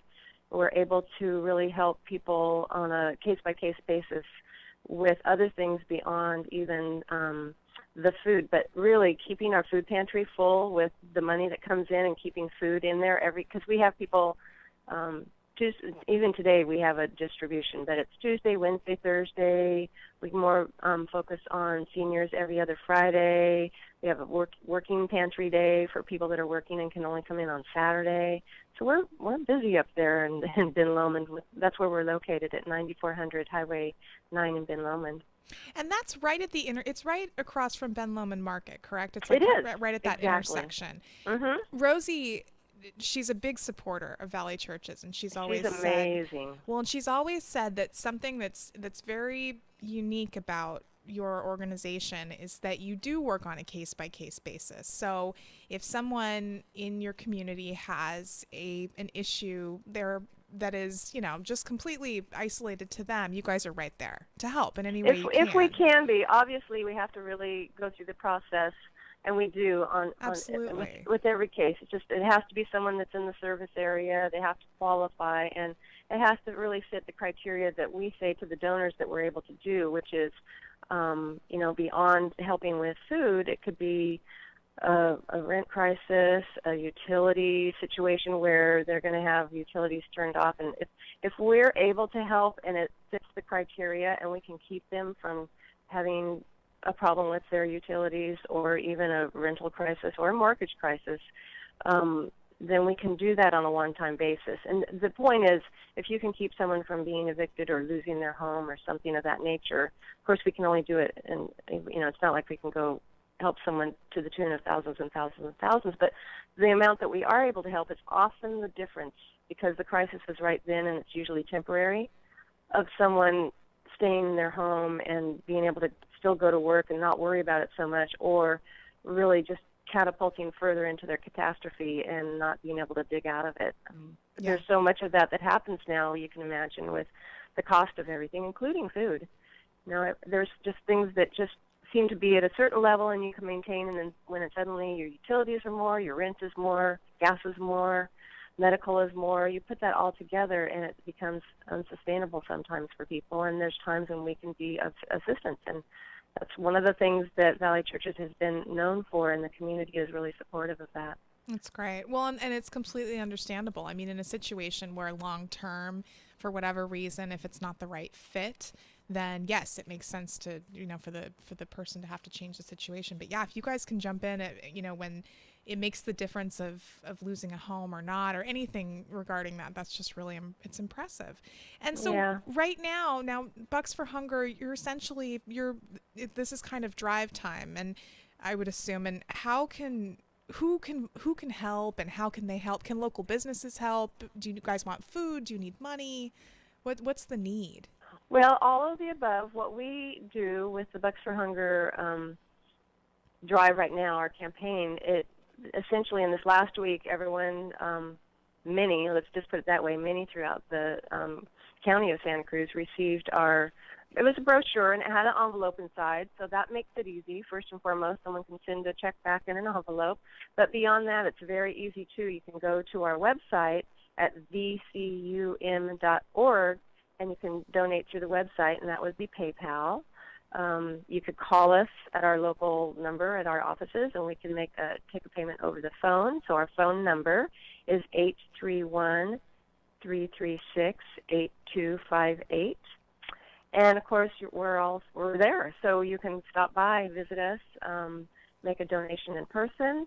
Our location is 9400 Highway 9 in Ben Lomond, and we are right there at the intersection of Highway 9 and Glen Arbor, across from Ben Lomond Market, or right next to the Ben Lomond Fire Station, kind of the key intersection, I think, of Ben Lomond. Yeah, and then to what it is, yes, when you say can businesses help and such, we do accept food donations year-round. It's our mainstay. We actually just went through the holiday food drive with the kids at school and such, and that was a wonderful experience. And we just had a little bump up again, too, because we had our Easter barrels out for the Easter time. So we're always looking at ways to be in the community, so people are always remembering that that's what Valley Churches is doing year-round. But those donations are accepted always at where we are located. Someone could give us a call. We can swing by and pick up food. We have drivers that are picking up food from the different stores that donate on a daily basis. And the Scotts Valley Chamber of Commerce will accept donations at their location, which is in Scotts Valley, and I don't have their address at the tip of my hat right now. Oh, we'll get it. Yeah, don't you worry. Yeah. Not to worry, I'll get it for you. But that's one of the many ways that people are helping us out on a daily basis. And also because we don't take direct government funding, and the donors of the community are our support system, the cash is just critically important to us, and to maintain just all the services that we are able to do for people throughout San Lorenzo Valley, Scotts Valley, and really our service area, people don't realize how big it is, because it goes all, it's Santa Cruz County borderline. If you're talking San Lorenzo Valley, that hits all the way up to the Los Gatos, basically. Oh, absolutely. When you think about it, up the Miami area, there's just so many areas that have people in need, and it's just not apparent to the average person. And then you start discovering people with what's happening in their lives. And this has been a rough winter for a lot of people. Yeah. No, even consider this. They didn't expect kind of the setbacks that they would have. I mean, literally another service that we do is we are the sandbag central for the Ben Lomond area in terms of our parking lot. And this past winter, we had over 70 tons of sand delivered to us that the community went through, and we gave out well over 3,000 sandbags. Wow. This past year, just because of the kind of winter we had. It was a really rough winter, and people don't think about it. You guys get a lot of rainfall up in the valley, and it's fast and furious at times, and so people had high utility bills, damage. It's stuff that you don't think about, that it does take a toll on the community. Absolutely.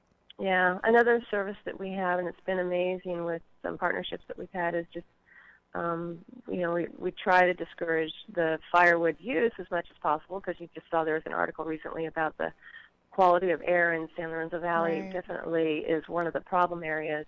But for some people, that's their only source of heat. Just that happens to be, there's so many houses that used to be summer cabins or whatever Absolutely. that haven't been switched over to other sources. So we have had people that have been able to help us get firewood to people if they're in need, because it's worse to have no heat than a burning fireplace. And then also propane, just people that weren't expecting, they're used to what they're used to, but in a winter like we had, when they used so much of their propane, they suddenly had bills that were scary for them. So that's a case where we were able to help a couple different clients, because even some of those bills are still coming in now a couple months later. So that's the problem. You don't get it right away. Yeah. No, we've Absolutely. had a couple.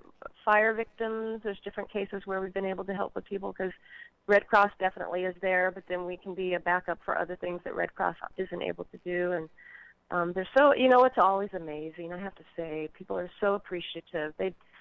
People are proud and don't want to be asking, and then they get in a situation in their life where they suddenly realize they need to ask for help. Yes. And through the amazing just support that Valley Churches gets from the community to have the ability to do that, we have people that they come in, they're just, almost in shock with what their situation might be. And in a couple cases for us I've been there for the last year, a little over a year, so I've seen the situation with a couple different fire victims that have come in, and they're so appreciative because they have nothing. They literally are starting from scratch again, and we're able to help them with different things and different resources. And the other thing that I see with clients that are either in need now or have been in need at some point in their past, they come back to Valley Churches at a point in their life where they're doing well again and they're on their feet, and they just come back to say thank you, or they come back to volunteer, or they come back with a contribution or a donation. It's just this amazing process that you get to see that gratitude every day at Valley Churches in some way or another, and it's just I think the spirit of the community in its essence is what it is. Oh, absolutely. Well, and your success is just testament to the fact that a lot of people want to help. And so when we do get ourselves or not get ourselves, but when we do find ourselves in those situations where we need to ask for help, it is important to remember that all of those people are contributing because they want to help you. And you would want to do the same back. And for those who are living in Scotts Valley or who maybe commute on Mount Herman, which is so many people, the Scotts Valley Chamber of Commerce is right there in the Kings Village Shopping Center, so people can also make donations there. Yeah. Excellent. And one more thing to really share too is that we say this all the time, but it's so true, that Valley Churches United is volunteer powered. It's just this amazing group of people that come. We couldn't exist without all the volunteers that come. They do a shift, whatever it might be. It might be 2 hours a week. It might be just whatever works in their life, and they love the experience. We just did a luncheon for them to just say thank you, and it's just another source of just amazing gratitude, because they're giving back and helping directly with clients in so many different ways, whether or not they're picking up food, or they're bag the food, or they're helping intake with clients when they come in and need services, on and on and on. There's so many ways that people can volunteer. So that's another way to be able to help, is consider a little tiny bit of your life. If you have an extra hour or two every week, we like to do something that's kind of consistent. it's an amazing place to volunteer. Yeah. Oh, that's great. Well, thank you so much, Lynn Robinson, for joining us this morning. Well, thank you so much for having me. Thank you very much, and have a good day. And more on Valley Churches United, you can check their website. It is 7:29. Here's Rick with your traffic. North 1, things are going to be heavy in Aptos. Coming up from Larkin Valley Road through Freedom Boulevard will be stop and go. Beyond that, everything is clear to the Fishhook. 17 slows a little bit at the Lex. 101 slows down in San Jose from about Hellier up to Capitol. Southbound 1 now backing up between Marina and Seaside, and again just south of Monterey getting into Carmel. 68 heavy all through Toro Park from Portola to Corral de Tierra. Leaving Salinas, there's some backup right now. Not so much on South Davis, but Blanco will be heavy through nearly Cooper. Generally cloudy today. We will have some limited afternoon sun, but we also have a chance for a sprinkle or two during the afternoon hours. High temperatures today, cooler than yesterday, ranging from the middle to the upper 60s. Right now at KSCO Studios here in Santa Cruz, it is 52 degrees. Local news is brought to you by Ben Lomond Market. Want low prices, great savings, and excellent customer service? Look no further than Ben Lomond Market. Fabulous selection, excellent quality. Visit benlomondmarket.com. With your news, here's Tavia Avila. Thank you, Rick. The Watsonville Police Department is seeking the public's help in identifying a man who allegedly touched a 16-year-old girl in a sexual manner at a store. The incident took place on Friday at the CVS pharmacy located on 490 Rodriguez Street. After the unwanted touching, the suspect fled the store in a black BMW.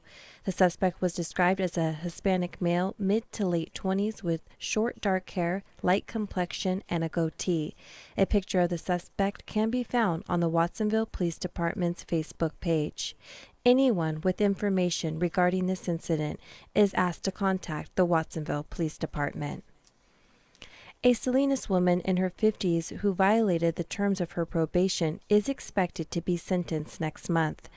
Annette Banda, who was convicted last March of committing 4 felony counts of ongoing lewd acts on a 14-year-old boy. Banda is due to be sentenced May 23rd. The Santa Cruz County Sheriff's deputy who fatally shot 15-year-old Aptos High School student Luke Smith last November will not face criminal charges. Smith was shot while under the influence of LSD after he had stabbed his father and uncle and refused to drop his knife when deputies ordered him to. The Santa Cruz Police Department is inviting the community to join them for coffee and conversation. Coffee with the Cop was created to give the community an opportunity to ask questions, voice concerns, and to get to know the officers in your neighborhood. Coffee with the Cop will be from 8 to 10 a.m. on Thursday at Java Junction, located at 580 River Street in Santa Cruz. Another benefit is coming up for the first all-inclusive playground slated to be constructed in Santa Cruz County. The Capitola Aptos Rotary plans to host a dinner and roast of 2nd District Santa Cruz County Supervisors Zach Friend. All proceeds will go to Leo's Haven, which is planned for an area of Chanticleer Park. This is Tavia Avila for KSCO Radio News.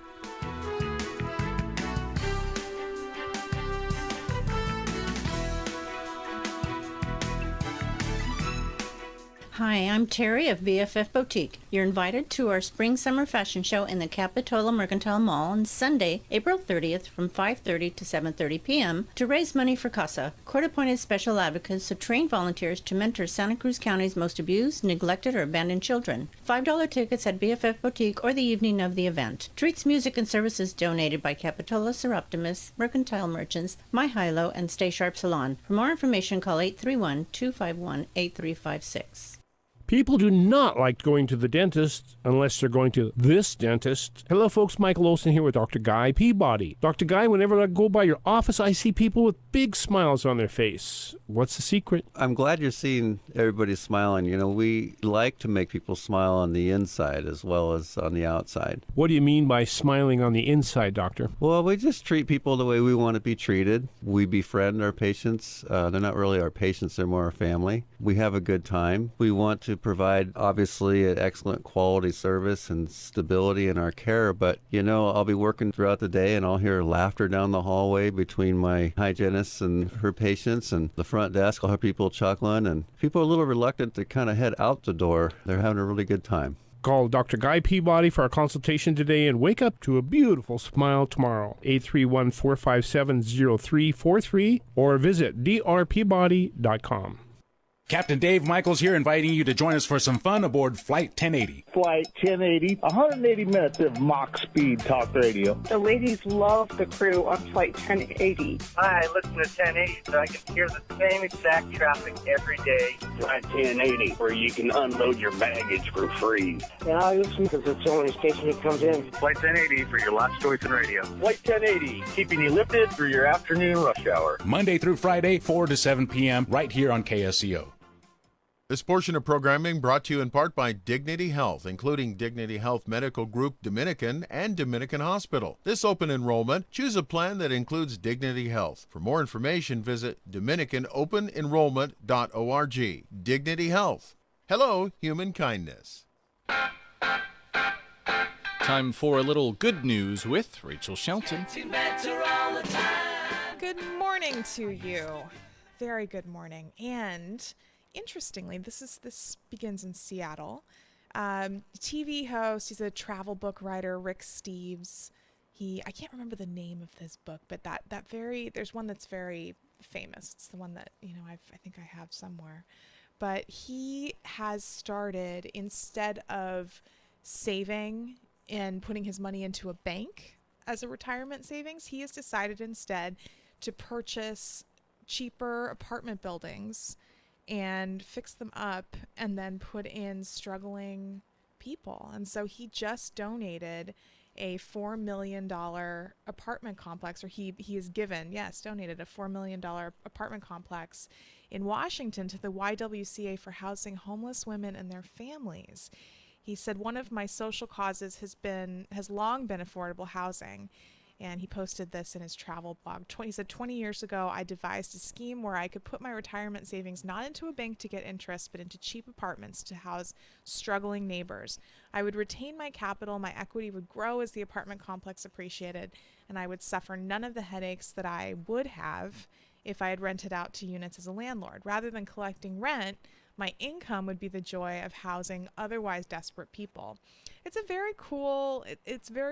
So essentially, instead of a regular cash flow, he's just waiting for that appreciation, and that's where he's kind of holding his assets. It's very cool when you see people who are successful in finding ways to be kind to other people and yet still, taking care of themselves at the same time. It's very cool. And this other story, this is about little Fennec Hurley. He's a very young boy, but he has autism. He's very hyperactive. He's physically aggressive. He hits himself. He hits his mother. He, at the time, was 2.5 years old when he was diagnosed, and his mother was having a hard time because he's nonverbal. And apparently that's something, gosh, if I couldn't communicate at all, that would be so frustrating. And so apparently he's very frustrated as a young little dude, and he kind of in trying to figure out how to deal with it, he's very hyper, and he acts out a lot. However, just recently his mother put him on a horse and he started riding at a equine therapy clinic where they have 15-minute sessions. They spend 40 minutes on horseback under the supervision of a qualified occupational therapist. He was initially very resistant, apparently, and he protested. However, by his 4th session, he was able to greet the horse hello and say goodbye. It's very, very cool. And apparently, his mother, hearing the first words directed at the horse, that must have been very interesting. Yet still, it's very cool when you see forms of therapy that involve animals work so well. It's wonderful. And this very intelligent and very quick thinking 12-year-old girl in Virginia on Saturday avoided a lot of trouble. There was a car accident in an intersection, and a mother was driving the car with her 2 kids in the back seat, little girls, and she got out of her car and locked the door behind her to help the people who had just gotten into the car crash. Well, the person who caused the crash apparently started to approach her van that still had her daughters inside. He reached in the window and unlocked the door and started to get in. And this young girl, Maddie, she's 12 years old. She was sitting in the back seat with her sister, Molly, who's 7.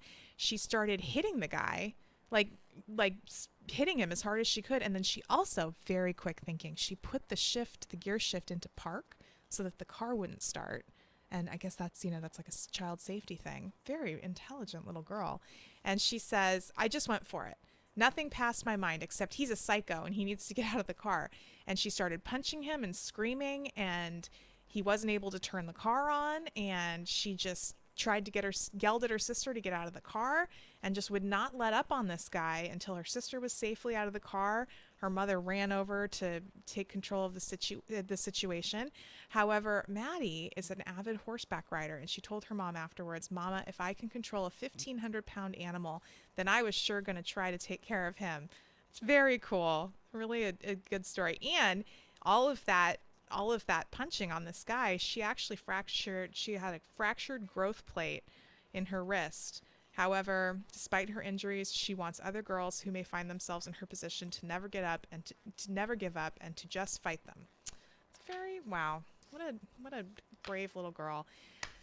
Very impressive. And there is your good news on a Monday morning. Have a good day. I've got to admit, it's getting better, a little better all the time. I have to admit, it's getting better, it's getting better since you've been mine. Getting so much better all the time. It's getting better all the time.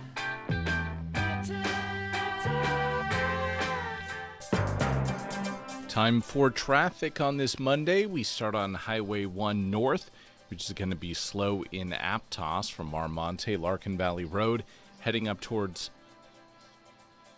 about Park Avenue. 17 is clear up and over the hill. 101 slows a little bit in Morgan Hill, and again from East Capitol up to 237. South 1 is slow from Marina down the Seaside. West 68 is heavy at Toro Park, and again near Corral de Tierra. The weather today generally cloudy, limited afternoon sun. We also have a chance for a sprinkle today as well. Highs are going to be in the lower and middle 60s across the Central Coast. I am done with my mattress. My new mattress comes today, and this thing is out of here. Bye-bye, mattress. Yep, bye-bye mattress. But throw it out. What a waste. Send it to a mattress recycler, where old mattress components become carpet padding, home insulation, biomass fuel, and all kinds of other great stuff. So bye-bye mattress is right. But don't toss it. Recycle it. It's easy, and it's free. To find a mattress recycler in your area, visit buybuymattress.com. If your company depends on industrial machinery for metal or wood, you know how true the old expression is. You're only as good as your tools. That's why when we need new equipment for our production floor, we go straight to Bailey Industrial. Choosing Bailey's the best decision we ever made. Not only do you get superior machines for any size shop, you get the best technical service and support in the world. Quick delivery, A+ on-site training. These guys go the extra mile. Ask anyone in the trade. Check out the best work. I bet you find Bailey's behind it. And unlike a lot of other companies, with Bailey, all the upgrades and extras come standard. With full warranty and unlimited tech support. No kidding. Unlimited, day after day, year after year. The best machines mean the best work. It's working for us, and it's paying off big time. Check out Bailey Industrial today. Sign up for a free catalog and start working with the best. Call 920-MACHINE or go to Bailey.com. That's BAILEIGH.com. Bailey.com. Hi, registered pharmacist Ben Fuchs here. I've been studying healthy bodies for 35 years, and what I've got to tell you may shock and surprise you, but if you listen up, it may change your life. If you watch any TV these days, it's nearly impossible to avoid the ubiquitous commercials for prescription medicine. One of the most important questions we need to ask ourselves when we're watching is, what are the promoters of these pieces trying to accomplish? Whose health are they trying to improve, ours or their bottom lines? Recently, I saw one of these ads that I found particularly problematic. It was for a testosterone product that is supposed to treat something called low T, or low testosterone, where the manly hero explains the condition has nothing to do with us, it's just a number. And all you have to do to address this distressing dilemma is get a prescription and raise the number. The problem is, low T is not just about a number. It's about our bodies, and it's a sign that something is wrong, and it has everything to do with us. What's worse, all drugs has side effects. According to Morgan & Morgan, a law firm that is seeking victims for potential compensation for adverse reactions, these unpleasant toxicity symptoms include strokes, heart attacks, blood clots, and pulmonary embolisms. By making better choices, we can take care of our hormones on our own. Some proven testosterone-boosting techniques include lifting weights, eating high-protein foods, breathing deeply, supplementing daily, and getting enough sunshine and sleep. As always, when it comes to our health, our best bet is to take care of ourselves and always take commercials for pharmaceuticals with a grain or two of salt. Pharmacist Ben here, urging you to go to kscohealth.com to order Beyond Tangy Tangerine, the Healthy Start Pack, and other nutritional supplements that I personally use and recommend. You can purchase these premium quality products at wholesale prices online at kscohealth.com. That's kscohealth.com. I'm the pharmacist that believes that staying healthy and strong is not only about medicine, it's about giving your body the raw materials it needs to do its work. Go to kscohealth.com. Make sure you check out the cool videos too at kscohealth.com. That's kscohealth.com. You're listening to KSCO, serving Aptos, Sand City, and Bitterwater. It's 7:45. You're listening to Good Morning Monterey Bay on KSCO. I'm Rachel Shelton, filling in for Rosie. Thank you for joining us this morning. And I was watching this thing last night about, I can't remember the name of the craft, but I'll look it up. There's the one that's been circulating around Saturn and taking pictures. I guess it's a satellite for years, and it's going to eventually self-destruct. It's going to kill itself. So we're concerned about space junk. Well, if it explodes, it's still space junk. I figured if we wanted to blow it up, we're concerned more about other nations getting a hold of it. I just assumed it was space junk, but that's unless you can make it invisible or somehow disappear. It's not going to blow itself up. It's going to crash into Saturn. So maybe that's what they want it to do? Yeah, that's how it kills itself. Maybe there's just too much energy. I mean, it doesn't have enough power to move away from a planet.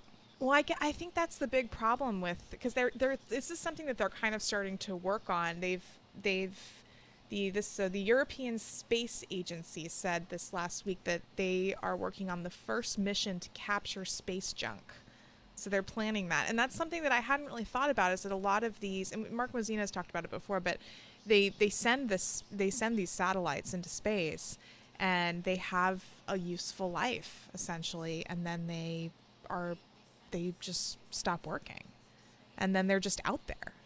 And for the longest time, I guess we just left them out there, what else were we going to do? And so now they're kind of starting to think about, okay, how are we going to round up what we've put out into it's so weird. Isn't that odd? It's just, the whole thing is just, it's incredible. So I guess I don't know. What do you mean round up? Like we want it back? Well, I mean, they have to figure out how to clean it up because it's littering. They've essentially littered part of the solar system. That's okay. I mean, it's huge, but I guess eventually, if there's enough of it out there, things could start running into each other. Or we could run into something. So maybe that's part of it too.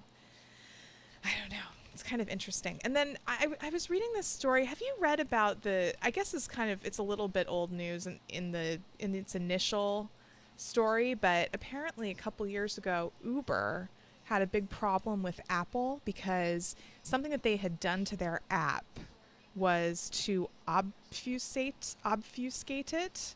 So essentially, if you put the app on your iPhone, and it did this they call it, it's a fingerprinting code. Yeah. And so if you put the app on your iPhone, even after you erased the app, it was still able to track that iPhone. Oh, nice. It was still kind of sitting in the background. And Apple figured it out, and at one point, Tim Cook, I guess, had a little sit down with the founder of Uber and was very upset about it. And then at this point, apparently they have responded that they do not track individual users after they've deleted the app. But of course, that's now, and that was then. It's a small feature of the iPhone, but something I appreciate is when they warn me of an app still using my location, Yes. having already closed the app. Yes. And there's two things that's frustrating about that. First is that I hate it when it's an app that I use on a regular basis. I'm like, I didn't know they did that. Right. I'm now inclined to delete it, but I use it too Why do they want frequently. to do that? They just want to know where you are? Is it for their demographics? It's got to be. They got to know who's using it, when and where, for how long, and then they can sort of guess. It's wild. You know, I remember my mom went through this really short stint where she wanted to get rid of everything Google because she was freaked out that Google was like following her or something. And it was hard. I remember it's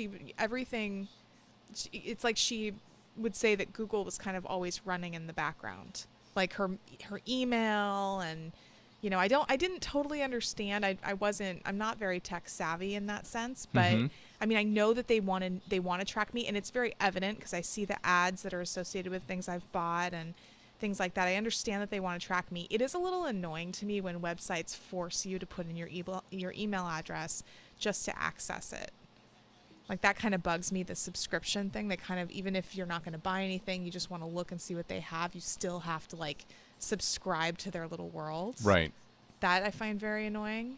But I don't know. I guess that's the future, though, of how we're getting on the list, in a sense, like how they can communicate with us and get access to us, because so many people are not privy to telemarketing anymore. Except, you know, it is really prevalent for elderly people. My uncle, my great uncle, he still had a landline, and I would go and delete. He didn't know how to delete the messages on his message machine, so I would delete them for him. Every call, 40 messages a day from a telemarketer. He would never answer the phone. He ended up getting rid of the landline because that's all he was getting. And they were aggressive and calling him every single day. The same person calling him every day from the same company. It was a little eerie to me. And that happened when they realized how old he was. It's targeting. Well, every single day, I'm sure, debt collectors, credit cards, mortgage, even any debt whatsoever, they have certain age flags that go off. Oh, I see. And 90 has to be a huge one. And these weren't even debt collectors, though. These were people just calling, trying to sell him stuff. Trying to sell him insurance, trying to sell him, whatever. And it could be very confusing. Well, companies got to pry on people of an advanced age because of maybe could be more easy to sell someone something. Yeah, absolutely. Well, and the scams too. The scams, it's a little, they get on the phone and like they can pretend to be from the IRS. Like a lot of people I've talked to have experienced that. But it's just also, I think part of it is some people don't have, for whatever reason, maybe they don't have as many people around them anymore. Like they've lost friends, and when you get a little older, you start to I think your circle probably gets a little bit smaller. And so they kind of call, and I know that from some of my relatives who are older, they would get a call from a telemarketer and they would kind of chit chat a little bit, because the people are usually pretty friendly and like willing to kind of hang out and talk to you a little bit. But then at the same time, she would leave the conversation buying like a monthly, I don't know, it's like a calendar that comes in the mail every month. And then it's, they have your credit card and they just charge your, $10 here, $15 there. It adds up. It's a little freaky as far as I'm concerned. And this is a federal judge is warning ex-treasure hunter that he could face another contempt of court charge if he doesn't reveal the location of 500 missing coins. Tommy Thompson has, allowed the government to figure it out if he trusts and believes, knows of the coins' whereabouts. This is like a treasure hunt. It's incredible. It's been 495 days that this guy hasn't released the location of these coins. They're valued up to $4 million. They were minted from gold taken from Central America. It's the SS Central America. It sank in 1857 in a hurricane. This guy, Thompson, went on a run in 2012 after his search was funded for the SS Central America, and then he's being accused now of selling the $50 million in gold and keeping the profits for himself. He said the coins were in Belize, agreed to reveal their location, but after he was recaptured in 2015. But later he said he'd forgotten whom he had given the coins to. You know, if I had enough money to throw around, I think it'd be a fun investment investing in treasure hunters. It's kind of cool, man.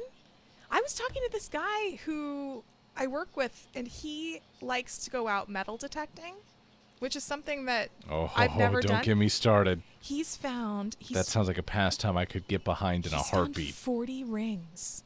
He bought this ring box to put all of these rings in, all kinds of rings. But he did tell me that he's not so into going to the beaches. He goes to other places. He said a lot of times people take off all their stuff before they go to the beach. Interesting. I know, isn't that interesting? Well, I mean, I'm not going to give out his secret place that he told me about, but, you know. He has a secret place? Well, I'm not going to say. It's not for me to say. Now, I'm not going to ask you for more specific locations at all, but I would like to know, and you might not even know the answer to this, is this a secret location because, A, people just go to the beach, they're very popular, or the tide pushes things lost from other areas into like a central place? Well, no, from what he told me, the beaches are not where he goes. It's just that's where you normally see people out there with metal detectors or on the beaches. He said he's not really into going to the beaches because people take off all their stuff. It is a community environment. I will say that. Okay. It's just another environment, like a public place where people go. But something has got to be buried. I mean, if I were to go somewhere, I'm not asking for a confirmation at all. No, I'm not. But if I had a metal detector and I wasn't embarrassed about people staring at me, I'd probably go to Harvey West Park is coming to mind. Mm-hmm. I'd probably go to high schools that are a little bit, well, you can't go to high schools because that's officially private property, but I'd like to go to stands, like if I could get access to a place, stands in more wealthier, maybe private colleges or high schools where people would see sporting events. Yeah, I think that's like a Robert Louis Stevenson sort of place. But a lot of those locations, you know, they have that AstroTurf mix. That's so true. Anything that falls can be pretty visible. I mean, the whole idea with the metal detector is you're using what you can't see. You're trying to get at something that people can't see. So yeah, I don't know if AstroTurf is the place to go. I don't know. I don't know about the AstroTurf. It'd be too woodsy. Sand is the best place because sand can obscure things so quickly. Oh, it's completely. I wouldn't want to go digging holes in grass or like going up to that's the like thing. Brant's 40, going up to the golf course or the Frisbee golf course, getting more rural. I wouldn't want that. Yeah. Well, I don't know how deep metal detectors are really able to detect. Oh, I mean, if someone's interested in metal detecting, if I were to really express an interest in metal detecting and someone were to gift me one, it's like, don't go for the cheapo one. Oh, you probably want the Now, nice don't one. go for the one that's $10,000 either, but you can't go low end or else you won't find anything. I bet there's a very interesting YouTube channel. Oh, there's hundreds. To metal detecting. First got into metal detecting. Oh, so now you are into metal detecting a little bit. I'm not in the practice of it, new things. but when you look, you can, for any of you interested in wars, there are people who use metal detectors out in World War II battlefields, and they find helmets and guns and bullets and all sorts of stuff. That's fascinating to watch. I bet. Oh, absolutely. People are walking in the woods outside of Bastogne. Yeah. And they find a leftover ammo box from someone who may or may not have died in that very location. It's pretty cool. It's really captivating. You know, I'm always impressed by what you can find now online. Remember that flashlight YouTube channel that we found about the guy who reviews flashlights? Reviewing flashlights is a bit mundane, but they Compared exist. to metal detecting, yeah. 7:58, you're listening to Good Morning Monterey Bay on KSCO. Here's Rick with your traffic. North 1, things are going to be a little below the limit through Aptos from Larkin Valley Road up to State Park will be the heaviest.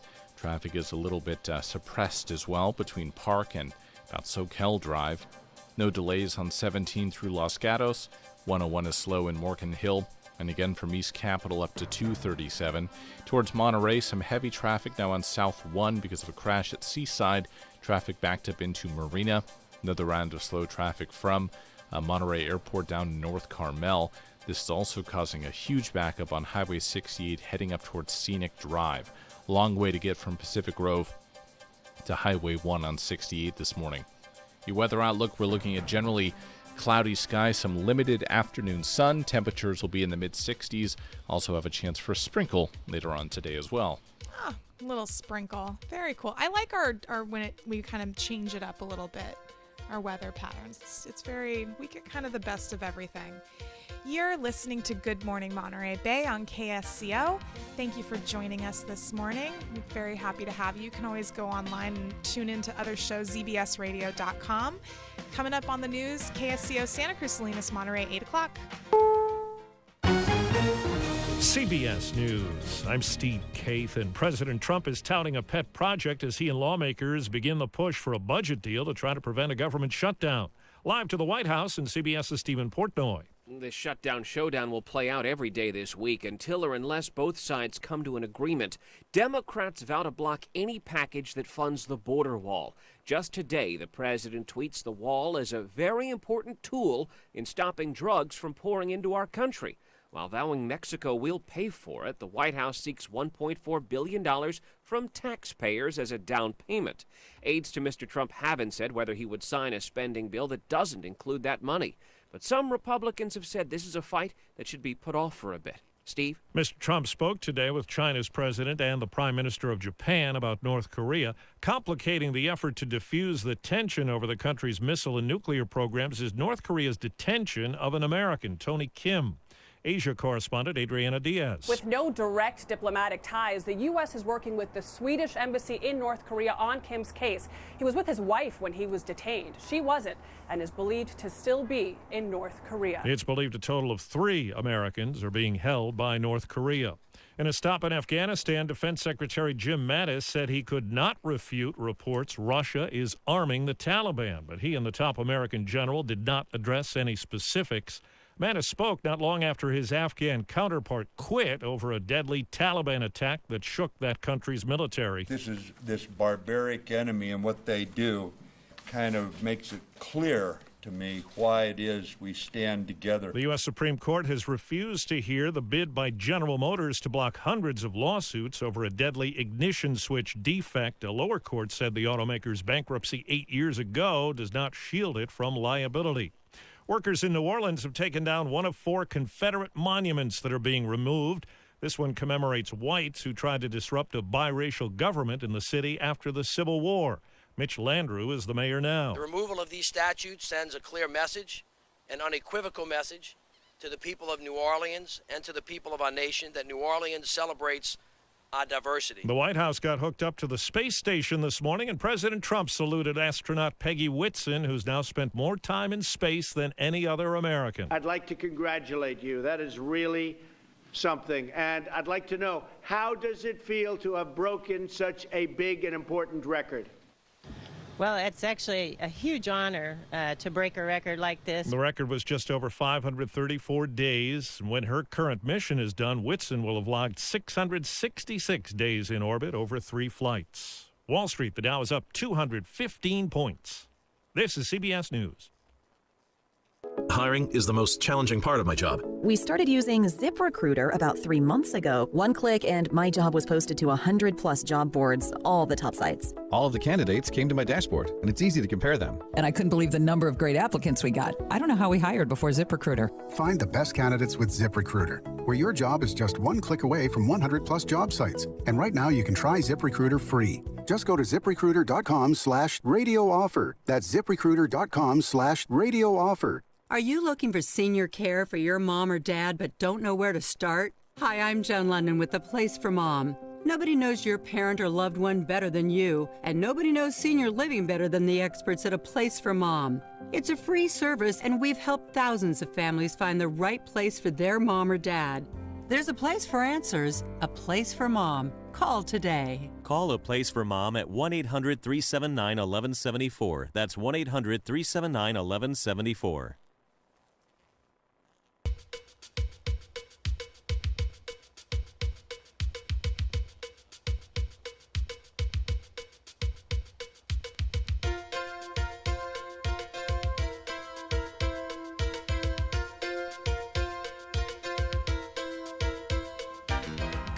morning, everyone. It is April 24th. Happy Monday to you. And if it's your birthday today, a very happy birthday to you. It is a good friend of mine, Jackie Coppervisa, her birthday today. And she's just one of those people, if you know her or if you meet her, she's just one of those people that is just fun and nice and sweet and just really brightens. She's a bright light in your day all the time. And then another bright light, Tyler Fox, he's one of the hype people at the Santa Cruz Warriors games. He's out there running around, getting the crowd feeling good. He's awesome. It's his birthday today. Happy birthday, Tyler. Also sharing that birthday, April 24th, born in 1581, Vincent de Paul, French priest and saint. 1743, Edmund Cartwright, English clergyman, an engineer, invented the power loom. Very cool. And in 1868, Sandy Hurd, Scottish golfer. And in 1885, Thomas Cronin, American triple jumper. Ruth Cobart, American actress and singer, born in 1924. And in 1931, Bridget Riley, English painter and illustrator. Shirley MacLaine, born on this date in 1934, actress, singer, and dancer, triple threat. And in 1936, Jill Ireland, English actress. Doug Clifford, American drummer and songwriter, born in 1945. And in 1952, Jean-Paul Gaultier, a French fashion designer. They did a really great Jean-Paul Gaultier exhibit a few years ago at the De Young Museum in San Francisco, and Rosie and I went. It was very cool. And in 1955, Michael O'Keefe, American actor. Billy Gould, American baseball player, songwriter, and producer, born in 1963. Kelly Clarkson, American singer, songwriter, producer, and actress. I think the first winner of American Idol, born in 1982. And in 1984, Tyson Ritter, American singer, songwriter, guitarist, and actor. Happy birthday to everyone today. And coming up, we have our ag report. Yeah. Before you go on, Oh. Today is Firefly Day. Oh, that's right. Sorry about that. Go Diaper Free Week. Oh, I will Just try. shoot for the rafters. And Pig in a Blanket Day. Excellent. What is a pig in a blanket? It's a hot dog wrapped in bacon. Hot dog wrapped in. So with the bun. Well, though? I guess not all the time. That's usually what it is, but sometimes there's some bready sort of coating. So the hot dog's not in a bun. It's just in the bacon. It's like a bacon bun. Pretty much, yeah. But sometimes. Or like a bacon scarf. Some people use bacon. Some people use crescent rolls. Oh, I gotcha. And you roll little hot dog inside the crescent roll. I gotcha. Okay. Yeah, so kind of like a bacon scarf, maybe. Okay. You know? It's 8:07. You're listening to for all you Good Jewish Morning. listeners, I apologize on behalf of. What? Nothing. Because it's pork. I forgot about that. 8:07. You're listening to. I don't eat pork. 8:07. You're listening to Good Morning Monterey Bay on KSCO. I'm Rachel Shelton, and here's Rick with your traffic. North 1's going to be a stop-and-go commute from Aptos leading into Santa Cruz. Things get back to the limit closer to Soquel Drive. No delays on 17. Great commute up and over the hill this Monday morning. 101 is slow in Morgan Hill, and again from East Capitol up to 237. Southbound 1 stop-and-go in Marina due to a crash just past Seaside CSUMB, south of Light Fighter. Another round of slow traffic from the airport all the way down to North Carmel. This is also backing things up on 68 heading towards Pacific Grove. Things are stop and go all the way from Scenic Drive. 68 westbound is going to be heavy. Pretty standard through Toro Park, Corral de Tierra, heading towards Portola through Corral de Tierra. No delay on the eastbound direction, just westbound. Local news on KSCO brought to you by Alpha Graphics Santa Cruz. Design it, copy it, print it, communicate it. To make it easier for you, the professionals at locally owned Alpha Graphics have moved to 105 Whispering Pines Drive in Scotts Valley with lots of free parking and always free delivery. Sell it with the help of Alpha Graphics. More information, check their website, alphagraphicssantacruz.com. With your news, here's Tavia Avila. Thank you, Rick, and good morning, Monterey Bay. The public's assistance is being sought in finding a Salinas teenager who went missing Wednesday. Leilani Gonzalez was reportedly last seen walking near Central Park in Salinas, near the intersection of Homestead and Central Avenues. The teen was last seen wearing a gray sweatshirt, black jeans, and black shoes. Anyone with information about her whereabouts is encouraged to contact the Salinas Police Department. The Santa Cruz County Sheriff's Office is seeking the public's help in identifying a man who robbed a store in Aptos. The incident took place on Thursday at the Rite Aid located at 80 Rancho Del Mar. The suspect allegedly stole items from the store and battered an employee in the process. A picture of the man can be found on the Santa Cruz County Sheriff's Office Facebook page. Anyone with information regarding the suspect is encouraged to call 831-471-1121. The last day to request a vote by mail ballot for the City of Greenfield's special parcel tax election is tomorrow. Philip Deseth has more. Ballots can be requested in person at the Monterey County Elections Office in Salinas until Election Day. Voters can also return the ballots in person at the Greenfield City Hall drop-off box or the Elections Office by 8 p.m. on Election Day. Ballots sent by mail must be postmarked by Election Day. For more information, call 831-796-1499. I'm Philip Deseth for KSCO Radio. An estimated 4,000 people gathered at Santa Cruz City Hall on Saturday. The gathering was the beginning of a March for Science event organized to coincide with Earth Day. Participants carried signs and wore lab coats and marched through the downtown area as part of a nationwide movement protesting alleged fake news regarding climate change referenced by the new administration for its EPA policy changes. Think Local First is hosting their annual Spring Mixer Garden Party, Growing Your Business. The Mixer is a social networking event and is free and open to the public. Refreshments from Pleasure Pizza, Eastside Eatery, and drinks from the New Bohemia Brewing Company will be provided. The Spring Mixer will be held from 5 to 7 p.m. this Thursday at the Modern Life Home and Garden, 925 41st Avenue. For information about Think Local First or to become a member, visit thinklocalsantacruz.org. This is Tavia Avila for KSCO Radio News.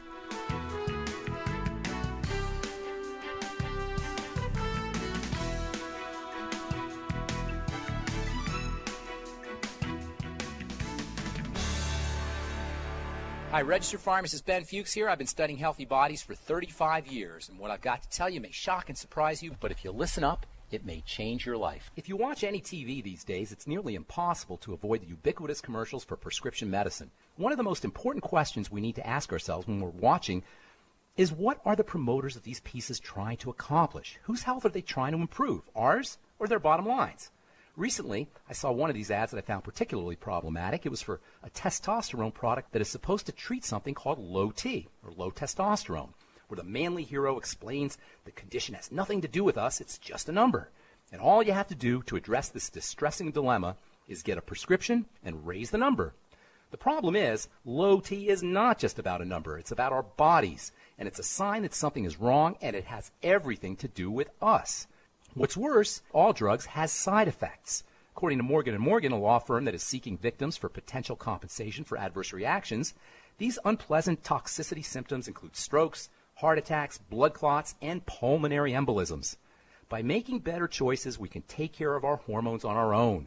Some proven testosterone-boosting techniques include lifting weights, eating high-protein foods, breathing deeply, supplementing daily, and getting enough sunshine and sleep. As always, when it comes to our health, our best bet is to take care of ourselves and always take commercials for pharmaceuticals with a grain or two of salt. Pharmacist Ben here, urging you to go to kscohealth.com to order Beyond Tangy Tangerine, the Healthy Start Pack, and other nutritional supplements that I personally use and recommend. You can purchase these premium quality products at wholesale prices online at kscohealth.com. That's kscohealth.com. I'm the pharmacist that believes that staying healthy and strong is not only about medicine, it's about giving your body the raw materials it needs to do its work. Go to kscohealth.com. Make sure you check out the cool videos too at kscohealth.com. That's kscohealth.com. If someone should ask, tell them you heard it on AM 1080 KSCO. It's 8:14. You're listening to Good Morning Monterey Bay on KSCO. I'm Rachel Shelton filling in for Rosie.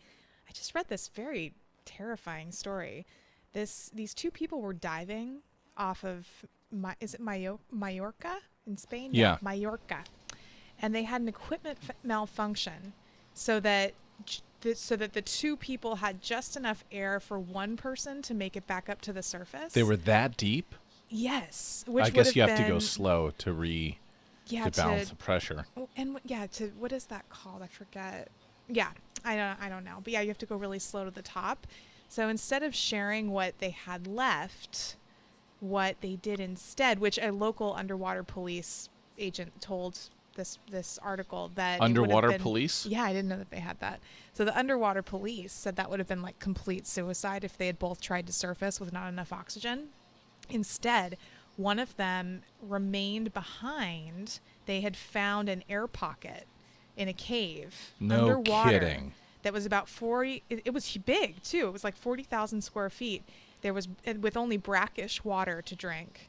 The air is like extremely heavy with carbon dioxide. So the person who stayed behind started imagining lights and bubbles, like completely oxygen derived at that point. He thought that 5 days had gone by and it had only been 2. Wait. He was down there for 2 days in the cave? Down there for 2 days. So how did this scuba diver who did make it up to the surface take 2 days? Was he not able to find where he was? I don't think it took 2 days for him to get to the surface. I think this is more saying that he had to get to the surface. No, I understand. But once he got to the surface, presumably there was a boat there. Even if those were the only 2 people in the water, wouldn't he have gone back to shore? And then, depending on how far out he was later that day, rescue would have at least attempted? Yeah, I don't know. That's an interesting question. When did this happen? I just can't imagine. This is, let's see. He was there by himself for a total of 60 hours, 130 feet under the surface. And as far as the date goes, I'll find out, and then, I'll totally So this update might you not on have that. happened recently? No, I don't believe. I think it was recent. This is This is a lot of very specific questioning we have here, but I just can't believe the idea. Well, if you're going to go out, you might as well go out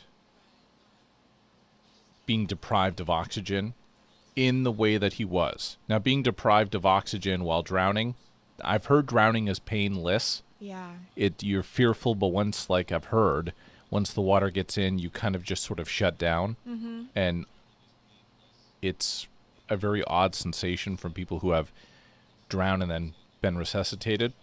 The story is from the 20th. So just a couple days ago. Yeah, April 20th. So in his case, though, if he were to black out in this cave, sucking in mostly carbon dioxide, not a bad way to go, because he would have just passed out. Yeah, it's just, I guess the visibility was really bad, and so it kind of that's part of why it took so long for them to get to him. But yeah, I guess you just, you pass out, but at the same time you have to sit there and wait. They have video footage of it. And I know, it's hard to even look at these. They have pictures too that are really difficult for me to look at. I don't know how you went in that cave. Where were you, in Belize? So, yeah, I've done the cave thing. There were a couple of times there was a tight fit. In retrospect, I get fearful, but in the moment I wasn't. There was this place called, in Belize, they have crystal caves, which are some of the more amazing things I've ever seen. It was just me and another person and 2 guides, so it was essentially like a private tour. Now, some of the caves are very well done and have, bridges. Imagine, what's that place out towards the west side behind the water treatment facility? That slough area, and they have that sort of walking bridge.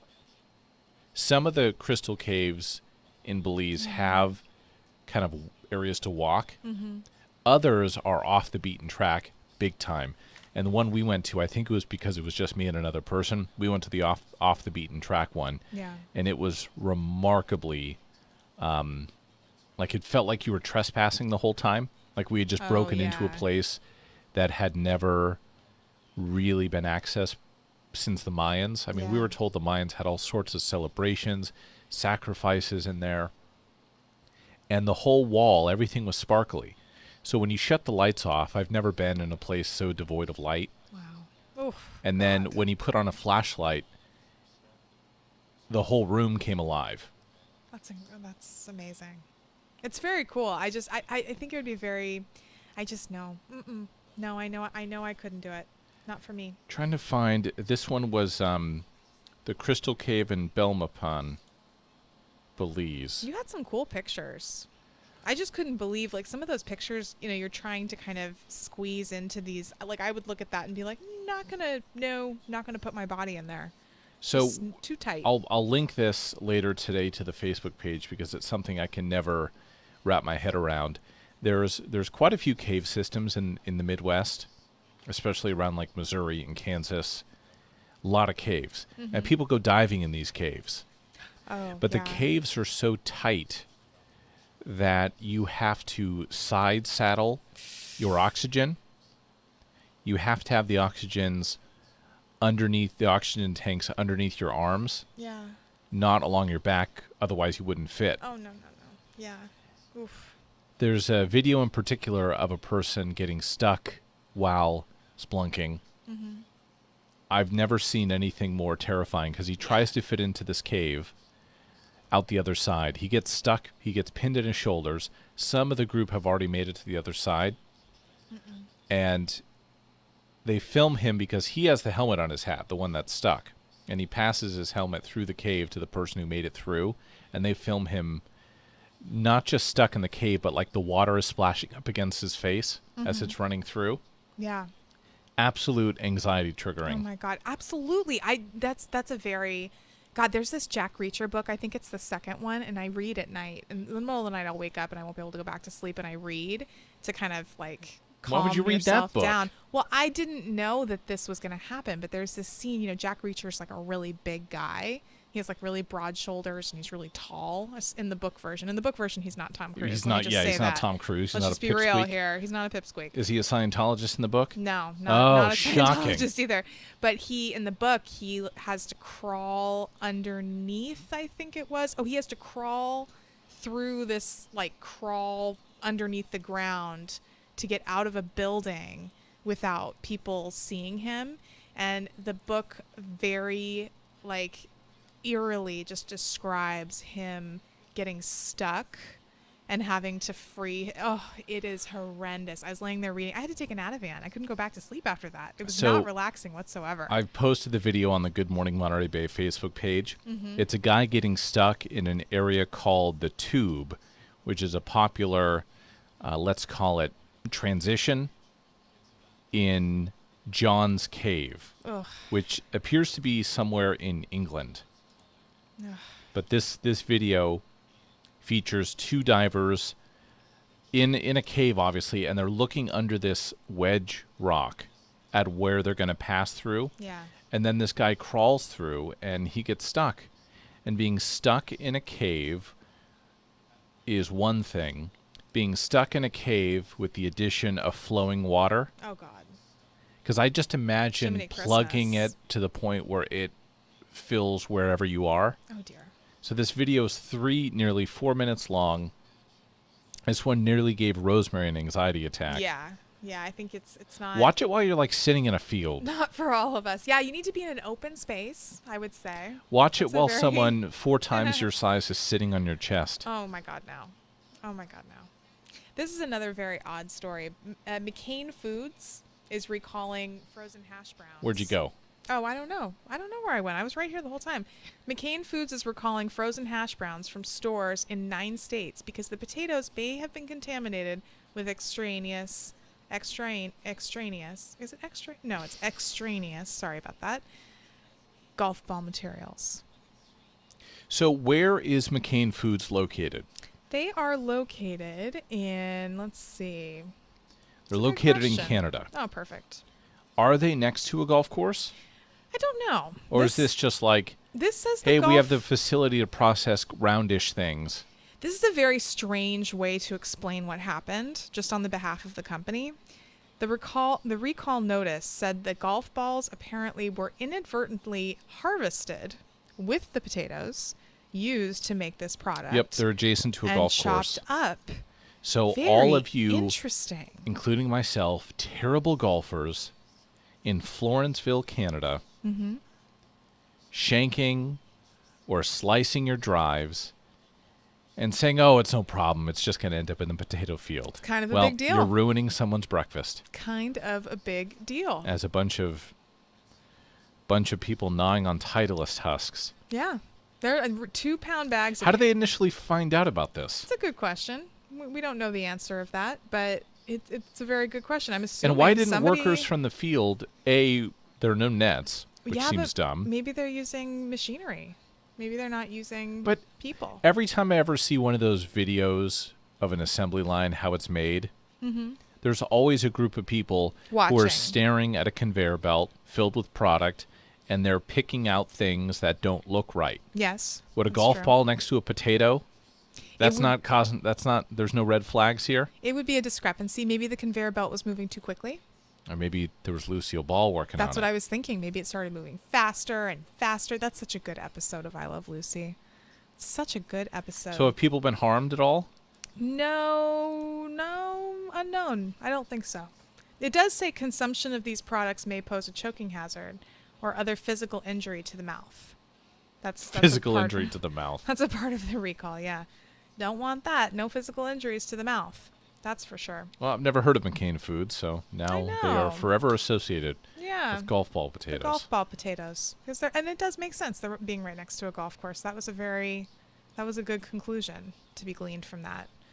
So coming up, something just walked into the radio station. I don't know if it looked like a dog. It's a cool way to describe someone. It was on a leash, so it must be a dog. Although people do walk their cats on leashes.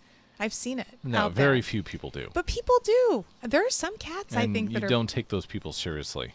If it was a cat that enjoyed being walked on the leash, I'd be very interested. Cats don't. Most cats don't even enjoy being held a lot of the times. They are very, cats tend to be still very in touch with their more primitive... Look, cats are mean enough to their owners. Last thing I need is a stranger cat being walked around me. I know. You know what I mean? Cats are really nice, though. Oh. Although I don't like this love bite thing. I don't know where that why they think that's okay, but I'm not down with that. So for something completely different. Yeah. About hockey. So after the Sharks lost on a Saturday night, in the post-game interview, Sharks coach Peter DeBoer said that when it is public, people are going to be in absolute shock when they hear what Joe Thornton played with and through in the postseason. Oh, like an illness or an ailment. A lot of times players their injuries are only ever referred to as upper body or lower body because they don't want... Yeah. If they came out and said, yeah, he's got a really sore left toe, well, next thing you know, people are going to be firing the puck or taking runs or somehow in scrums are going to be taking a whack at someone's foot. Mm-hmm. So you be as vague as possible.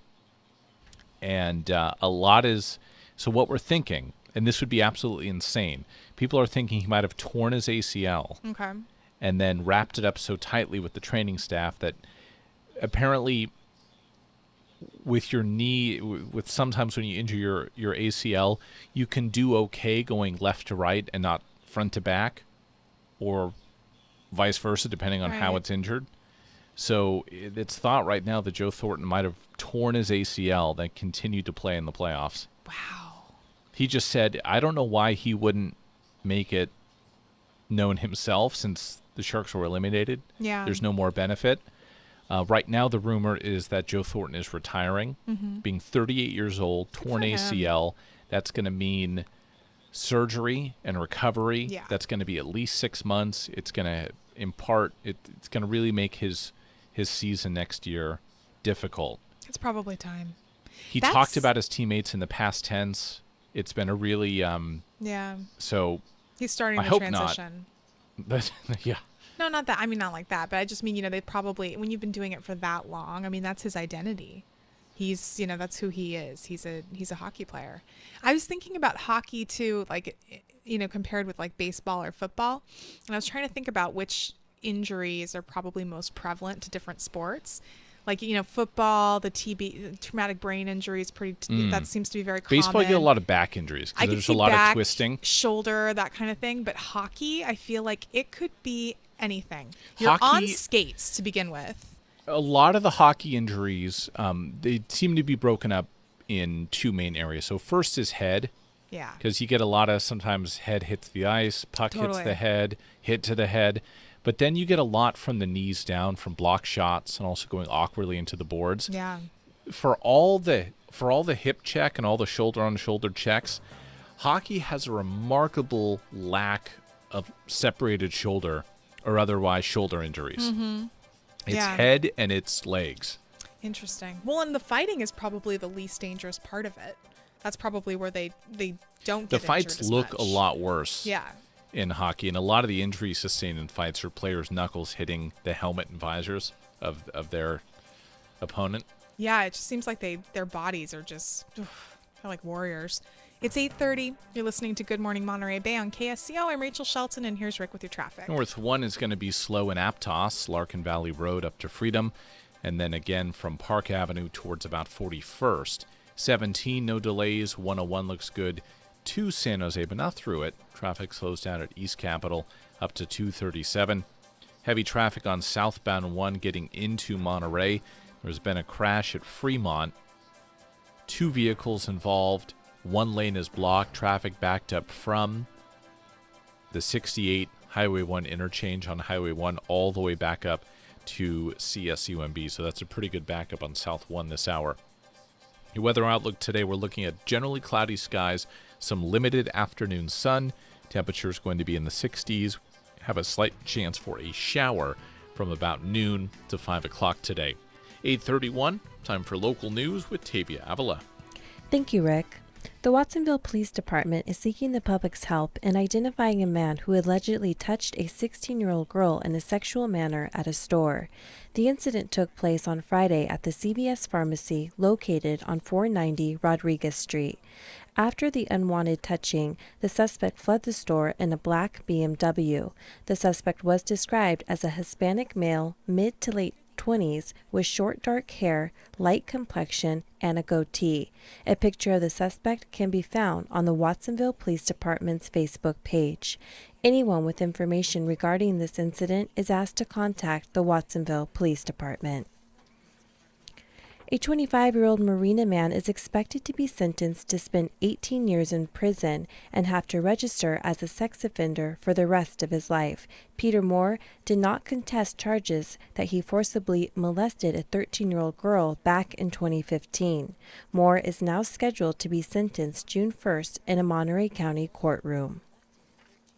The last day to request a vote-by-mail ballot for the City of Greenfield special parcel tax election is tomorrow. Ballots can be requested in person at the Monterey County Elections Office in Salinas until Election Day.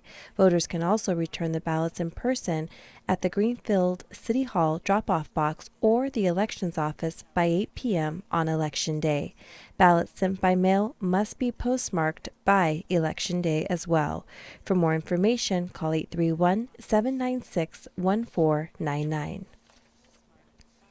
The Santa Cruz Police Department is inviting the community to join them for coffee and conversation. Coffee with the Cop was created to give the community an opportunity to ask questions, voice concerns, and to get to know the officers in your neighborhood. Coffee with the Cop will be from 8 to 10 a.m. on Thursday at Java Junction, located at 580 River Street in Santa Cruz. Another benefit is coming up for the first all-inclusive playground slated to be constructed in Santa Cruz County. The Capitola Aptos Rotary plans to host a dinner and roast of 2nd District Santa Cruz County Supervisors Zach Friend. All proceeds will go to Leo's Haven, which is planned for an area of Chanticleer Park. This is Tavia Avila for KSCO Radio News.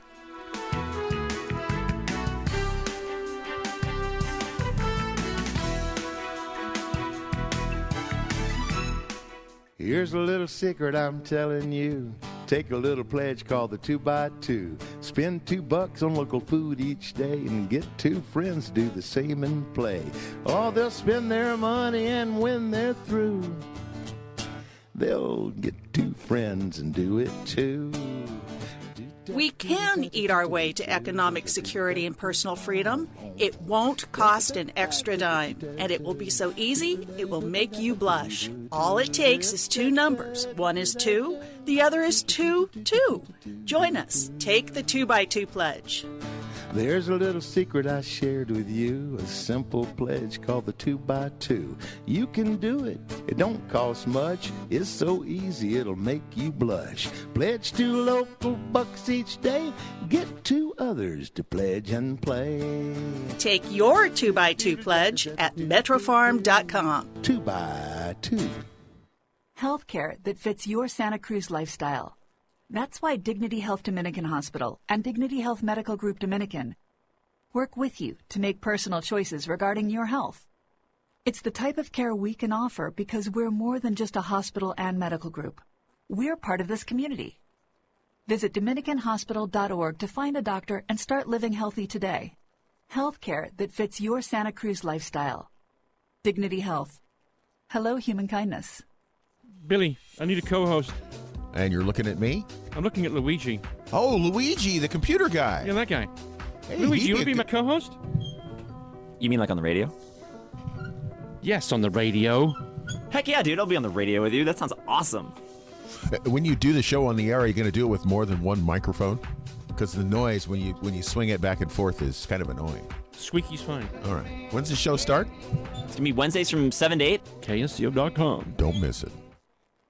KSCO AM 1080. It is 8:35, coming up on 8:36. You're listening to Good Morning Monterey Bay on KSCO. Joining me in studio, Sarah Michael. Good morning. Hi, Rachel. Good morning from the Santa Cruz SPCA. This dog, Bailey. Yes, we have Mr. Bailey here, and we've been singing his praises here until we came on the air. Right now he's like giving Rachel's hand a bath with his tongue. And he's the perfect size. Yeah, he's 9 pounds, so you can like kind of just pick him up, tuck him under your arm. He's good to go. So I drove him here this morning. I had him in a crate, and he was a perfect boy.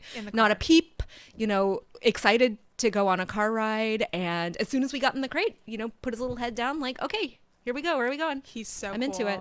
And so he's a mega love. I think his biggest character trait is that he just wants to be with people. Yeah. He's a total snuggler. He walked right across the table, just snuggled right in on Rachel's lap, and he's like perfect. Gazing at her right now like, I love you, never stop petting me. He's so cool. He's kind of got a golden copper colored coat with this cute like white streak down along his chest, like a jaunty ascot or something. He's very distinguished looking. So we're thinking he's some kind, he's like definitely a mix for sure. Chihuahua Doxy mix potentially. He's he's petite. He's 9 pounds, and he's got the cute little triangular ears and a curly tail. Who knows what's in there that's given him that curly tail? He doesn't have like pug characteristics, but that one little trait with the tail. And then he's got that thing where he kind of just looks like he's smiling all the time. Oh, he's so cool. But he has this really cute little face. But then he also his disposition is really incredible. Like he walked right across the table. He just kind of hopped in my lap, and then he just leaned in and like kind of sat back. Yeah. And just, sitting, just hanging out. Like he and I could just sit here and hang out all day. Yeah. So we feel like he would be a great family dog. He does super well with kids. We don't know his history. He came to us from another shelter where he was found as a stray out there. And, So regardless of what his past was, I think it's pretty evident that he has been given positive attention from humans. He's very trusting, very playful. He's only about a year, so he's still young. Yeah. Aww. So he could probably stand to have a little bit of training, just in terms of he's kind of mouthy, which he just wants to play all the time, which sometimes means your hand. So just having a toy nearby is a great way to just kind of redirect that attention when he's like, I just want to kind of put my teeth on your fingers. He's adorable. For being young too, he has a really calm. Yeah, and he's not hyper. He's not like climbing all over you or the table. No, he wants to find a comfortable place and then just kind of hang out there. Yeah, and tuck in. And I think definitely for somebody who wants a companion. He's and now he's curious about the microphone. He's going to talk. He's going to say something brilliant. Some things to share. Bailey, what do you have to say? He's so cool. He's so cool. Somebody has to adopt this dog, otherwise I will. Yeah, right. That could be I would dangerous. take him home in a heartbeat. He's so cool. He is available as of now at the Santa Cruz SPCA. We're open every day except Mondays. So sorry you can't come in today, but tomorrow at 11 a.m. we are open and ready to go. And come meet Bailey and all of our other buddies. We have dogs and cats. So. Perfect. And people want to see the other dogs that you have available and cats. What's your website? Our website is spcasc, as in Santa Cruz.org. Perfect. And that'll be on our Facebook page as well. Thank you so much, Sarah, for joining you, us Rachel. this morning. Thank you, and have a good day. You too. It is 8:39, coming up on 8:40. We're going to get a look at your traffic. You're listening to Good Morning Monterey Bay. Here's Rick O'Shea. Northbound 1, things are going to be heavy through most of Santa Cruz from North Aptos getting up towards SoCal Drive. Now, it's not going to be a stop-and-go slog the whole way, just a little below the limit. Heading over 17, no delays through Los Gatos and Campbell. 101 is slow in Morgan Hill, and again from East Capitol up to 237. Southbound 1 to Monterey, things are very slow because of an accident in between the Naval Postgraduate School and Aguajito Road. Couple cars involved, do have a lane blocked. This is where traffic absolutely is at a standstill, backed up to Light Fighter. Westbound 68 is slow at Toro Park. That's lasting through Corral de Tierra. Your weather outlook today, we kind of have a bit of a mixed bag. We're looking at generally cloudy skies, chance for an afternoon shower, maybe a little bit of sun mixed in there as well. Highs are going to be much cooler than yesterday. We're looking at lower and middle 60s across the Central Coast. If your company depends on industrial machinery for metal or wood, you know how true the old expression is. You're only as good as your tools. That's why when we need new equipment for our production floor, we go straight to Bailey Industrial. Choosing Bailey's the best decision we ever made. Not only do you get superior machines for any sized shop, you get the best technical service and support in the world. Quick delivery, A+ on-site training. These guys go the extra mile. Ask anyone in the trade. Check out the best work. I bet you find Bailey's behind it. And unlike a lot of other companies, with Bailey, all the upgrades and extras come standard. With full warranty and unlimited tech support. No kidding. Unlimited, day after day, year after year. The best machines mean the best work. It's working for us, and it's paying off big time. Check out Bailey Industrial today. Sign up for a free catalog and start working with the best. Call 920-MACHINE or go to Bailey.com. That's BAILEIGH.com. Bailey.com. If you love cats, if you love dogs, or horses, pigs, birds, or frogs, there's a lot of ways to help if you're sincere. With a little bit of money, or you can volunteer. You'll save a life when you adopt. You're just getting started. Please don't stop. Right here on the Monterey Bay, you can save some critters with the SPCAs. Open up your home, donate a car, or pull some bucks from your small change jar. Give a little love, share a little time, save a little life, gain peace of mind. All the SPCAs of Monterey Bay. Sports, politics, relationships. That's not what's on Coast to Coast AM. Do we have the technology to predict earthquakes? I'm George Norrie, and on our next program, David Nabhan joins me to talk about the latest in geology and these catastrophes, followed, of course, by the power of color and the soul. Tune into that on Coast to Coast AM. That is what's on Coast to Coast AM every night. Listen to Coast tonight, beginning at 10 p.m. on KSCO.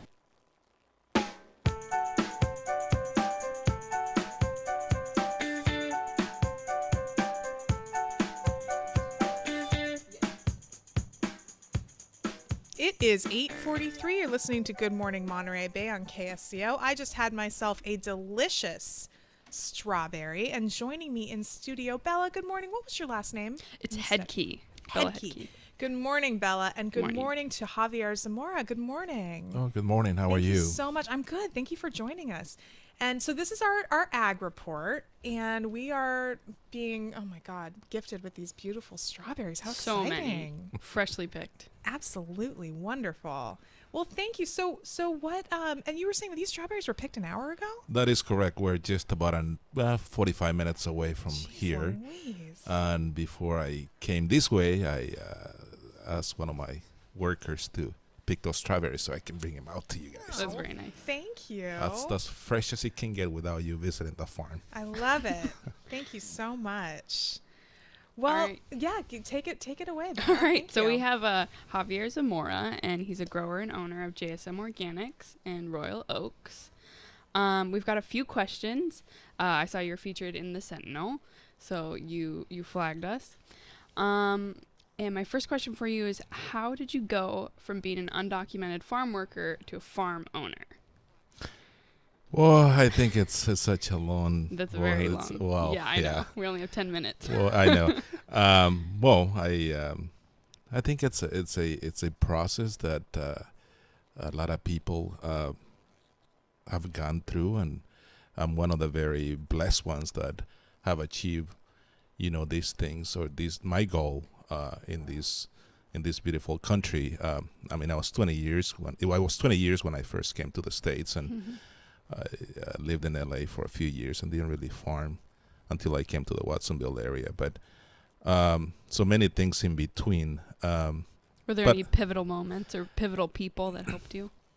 Oh, my parents, my father. I come from a farming family in Mexico, and I was 7 years old and I was farming. So I think it's just the way things happen. I think I came to the right moment to the States when I was able to get a legal status and then work my way there and behave well, obviously. I just follow my passion of one day owning my farm and going back to farming again.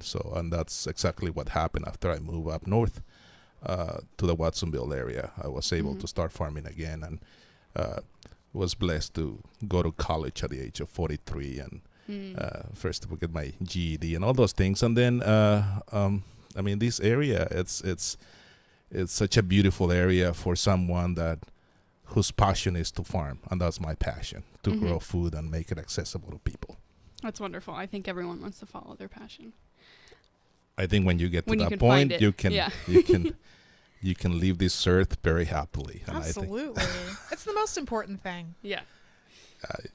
I can say that because I did a lot of restaurant in the restaurant industry. I worked for several years in the LA area and worked for a few corporations as well. And that's definitely not something that I wanted to do for life. I always wanted to go back to my farming roots, and I'm really blessed that I've been able to do that now. And then considering with your farm and the workers, and how do you think the new administration's attitude on immigration and border security is impacting the agricultural industry and even your farm? I think it's so difficult to understand and really... or how are you worried it might? Well, how am I worried? I'm worried because my workers are really afraid to go out, and not all of my workers, but the ones that are unfortunately are not as blessed and they don't have the legal papers to be freely around like ourselves. To feel safe. They don't feel safe. They they just go to work and they don't really go and do some of the things that they used to do, like going to San Jose or the city of San Francisco, or even go south to Santa Maria. They feel like, they might be pulled over and God knows what's going to happen to them. And some of them are really, really afraid, which is, it's heartbreaking. It's people that we depend on, and not only me as a farm owner, but most of us, we all eat, and we need people to do. It's important to think where your food comes Absolutely. from. Oh, absolutely. And appreciate. That's great. Yeah. That these are people making it, growing and picking. And these food. are people that you're benefiting from. It's not the other way that politicians they're and not people. entitled. No, they're not. Absolutely not. That's something that I want to make sure people understand. These people are not that kind of people that feel like they're entitled to something, to a retirement or a social security check or anything like that. That's not even in their mind. In their mind, it's just to have a place to work, make money for their families, and just provide for their families around them. It's not like, I mean, there's exceptions to the rules. I understand. I'm not saying that everybody it's beautiful and everybody behaves really well. That's just society. It doesn't matter what group of people you that's the you person point, to person. Yeah. So everyone's different. It's But I mean, like any population. Yeah, absolutely.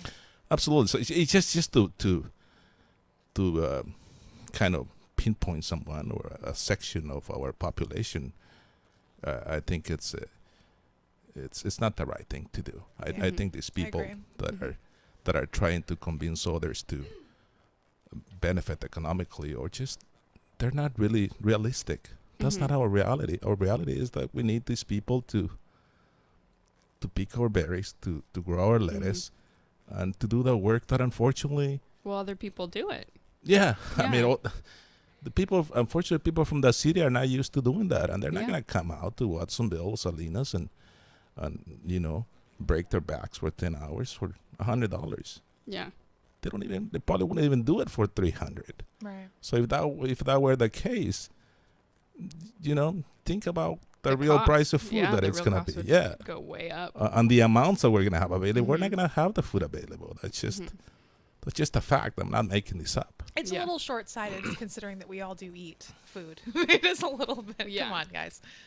Now, do you think a different guest worker program or another guest worker program would help this situation, or what do you think? It's such a complex issue. I really don't have the silver bullet for it. Yeah. I know that we need to work together. I need to make something happen, find a solution for it, not just try to find somebody to let's see. I think there's ways of getting to a solution. Maybe it won't be the solution that everybody likes, but I mean, let's face it, you don't always get what you want. Yeah. So we have to be smart. We have to figure out different ways of how we can make this work, whether it's a guest worker program again, or allowing the people that are already here that have, don't really have any issues, because you don't want to have any issues with people. I understand. You have to behave well. You have to be disciplined. You have to you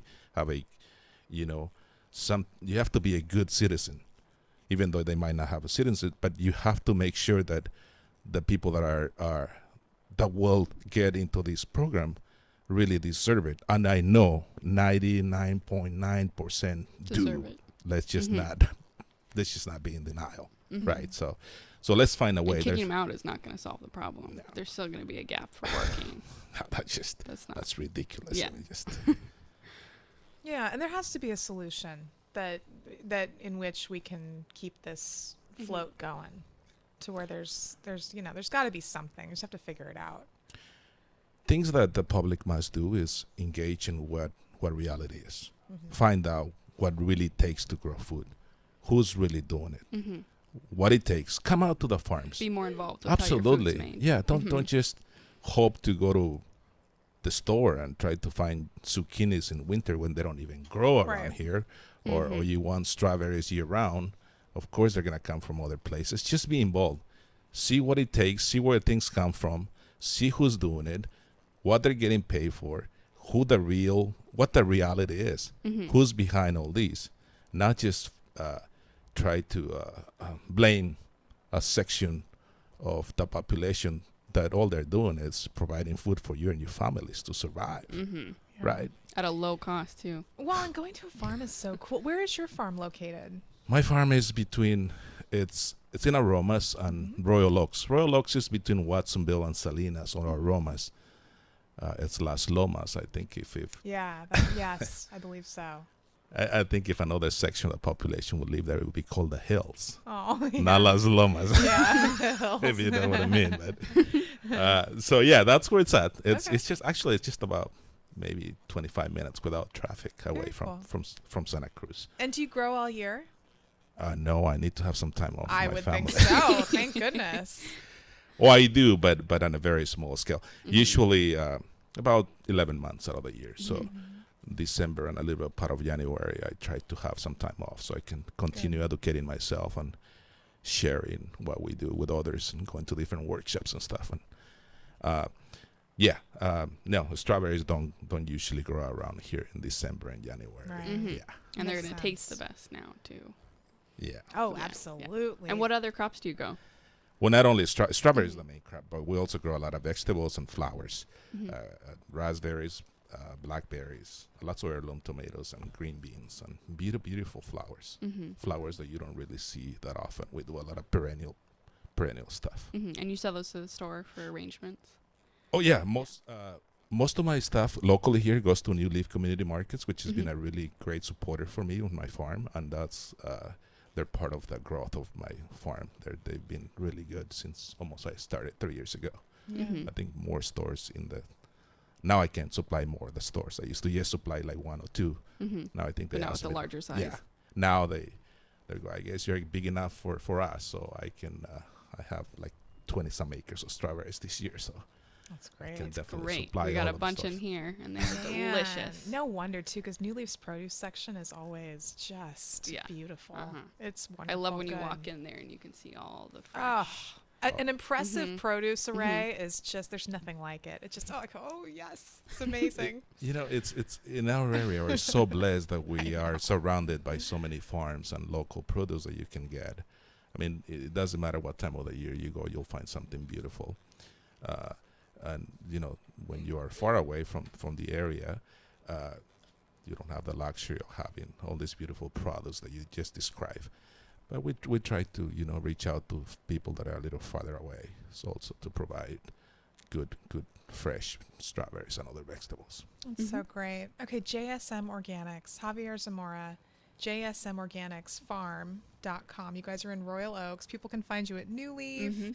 Do you go to farmers markets, or are you just you're doing grocery stores? Yeah, we actually do a couple of farmers markets. We go to the city on Sundays, Fort Mason Center, and we go to Kensington, which is in Berkeley, and then we'll do in Walnut Creek on Saturdays, and that's about it. It takes a long time. It's a lot away of from work the to go farm. to. Oh yeah, a lot of transport. So, you gotta pack everything up and get it there. Yeah. I can't really get away for 10 hours when I have 20 people working at the farm.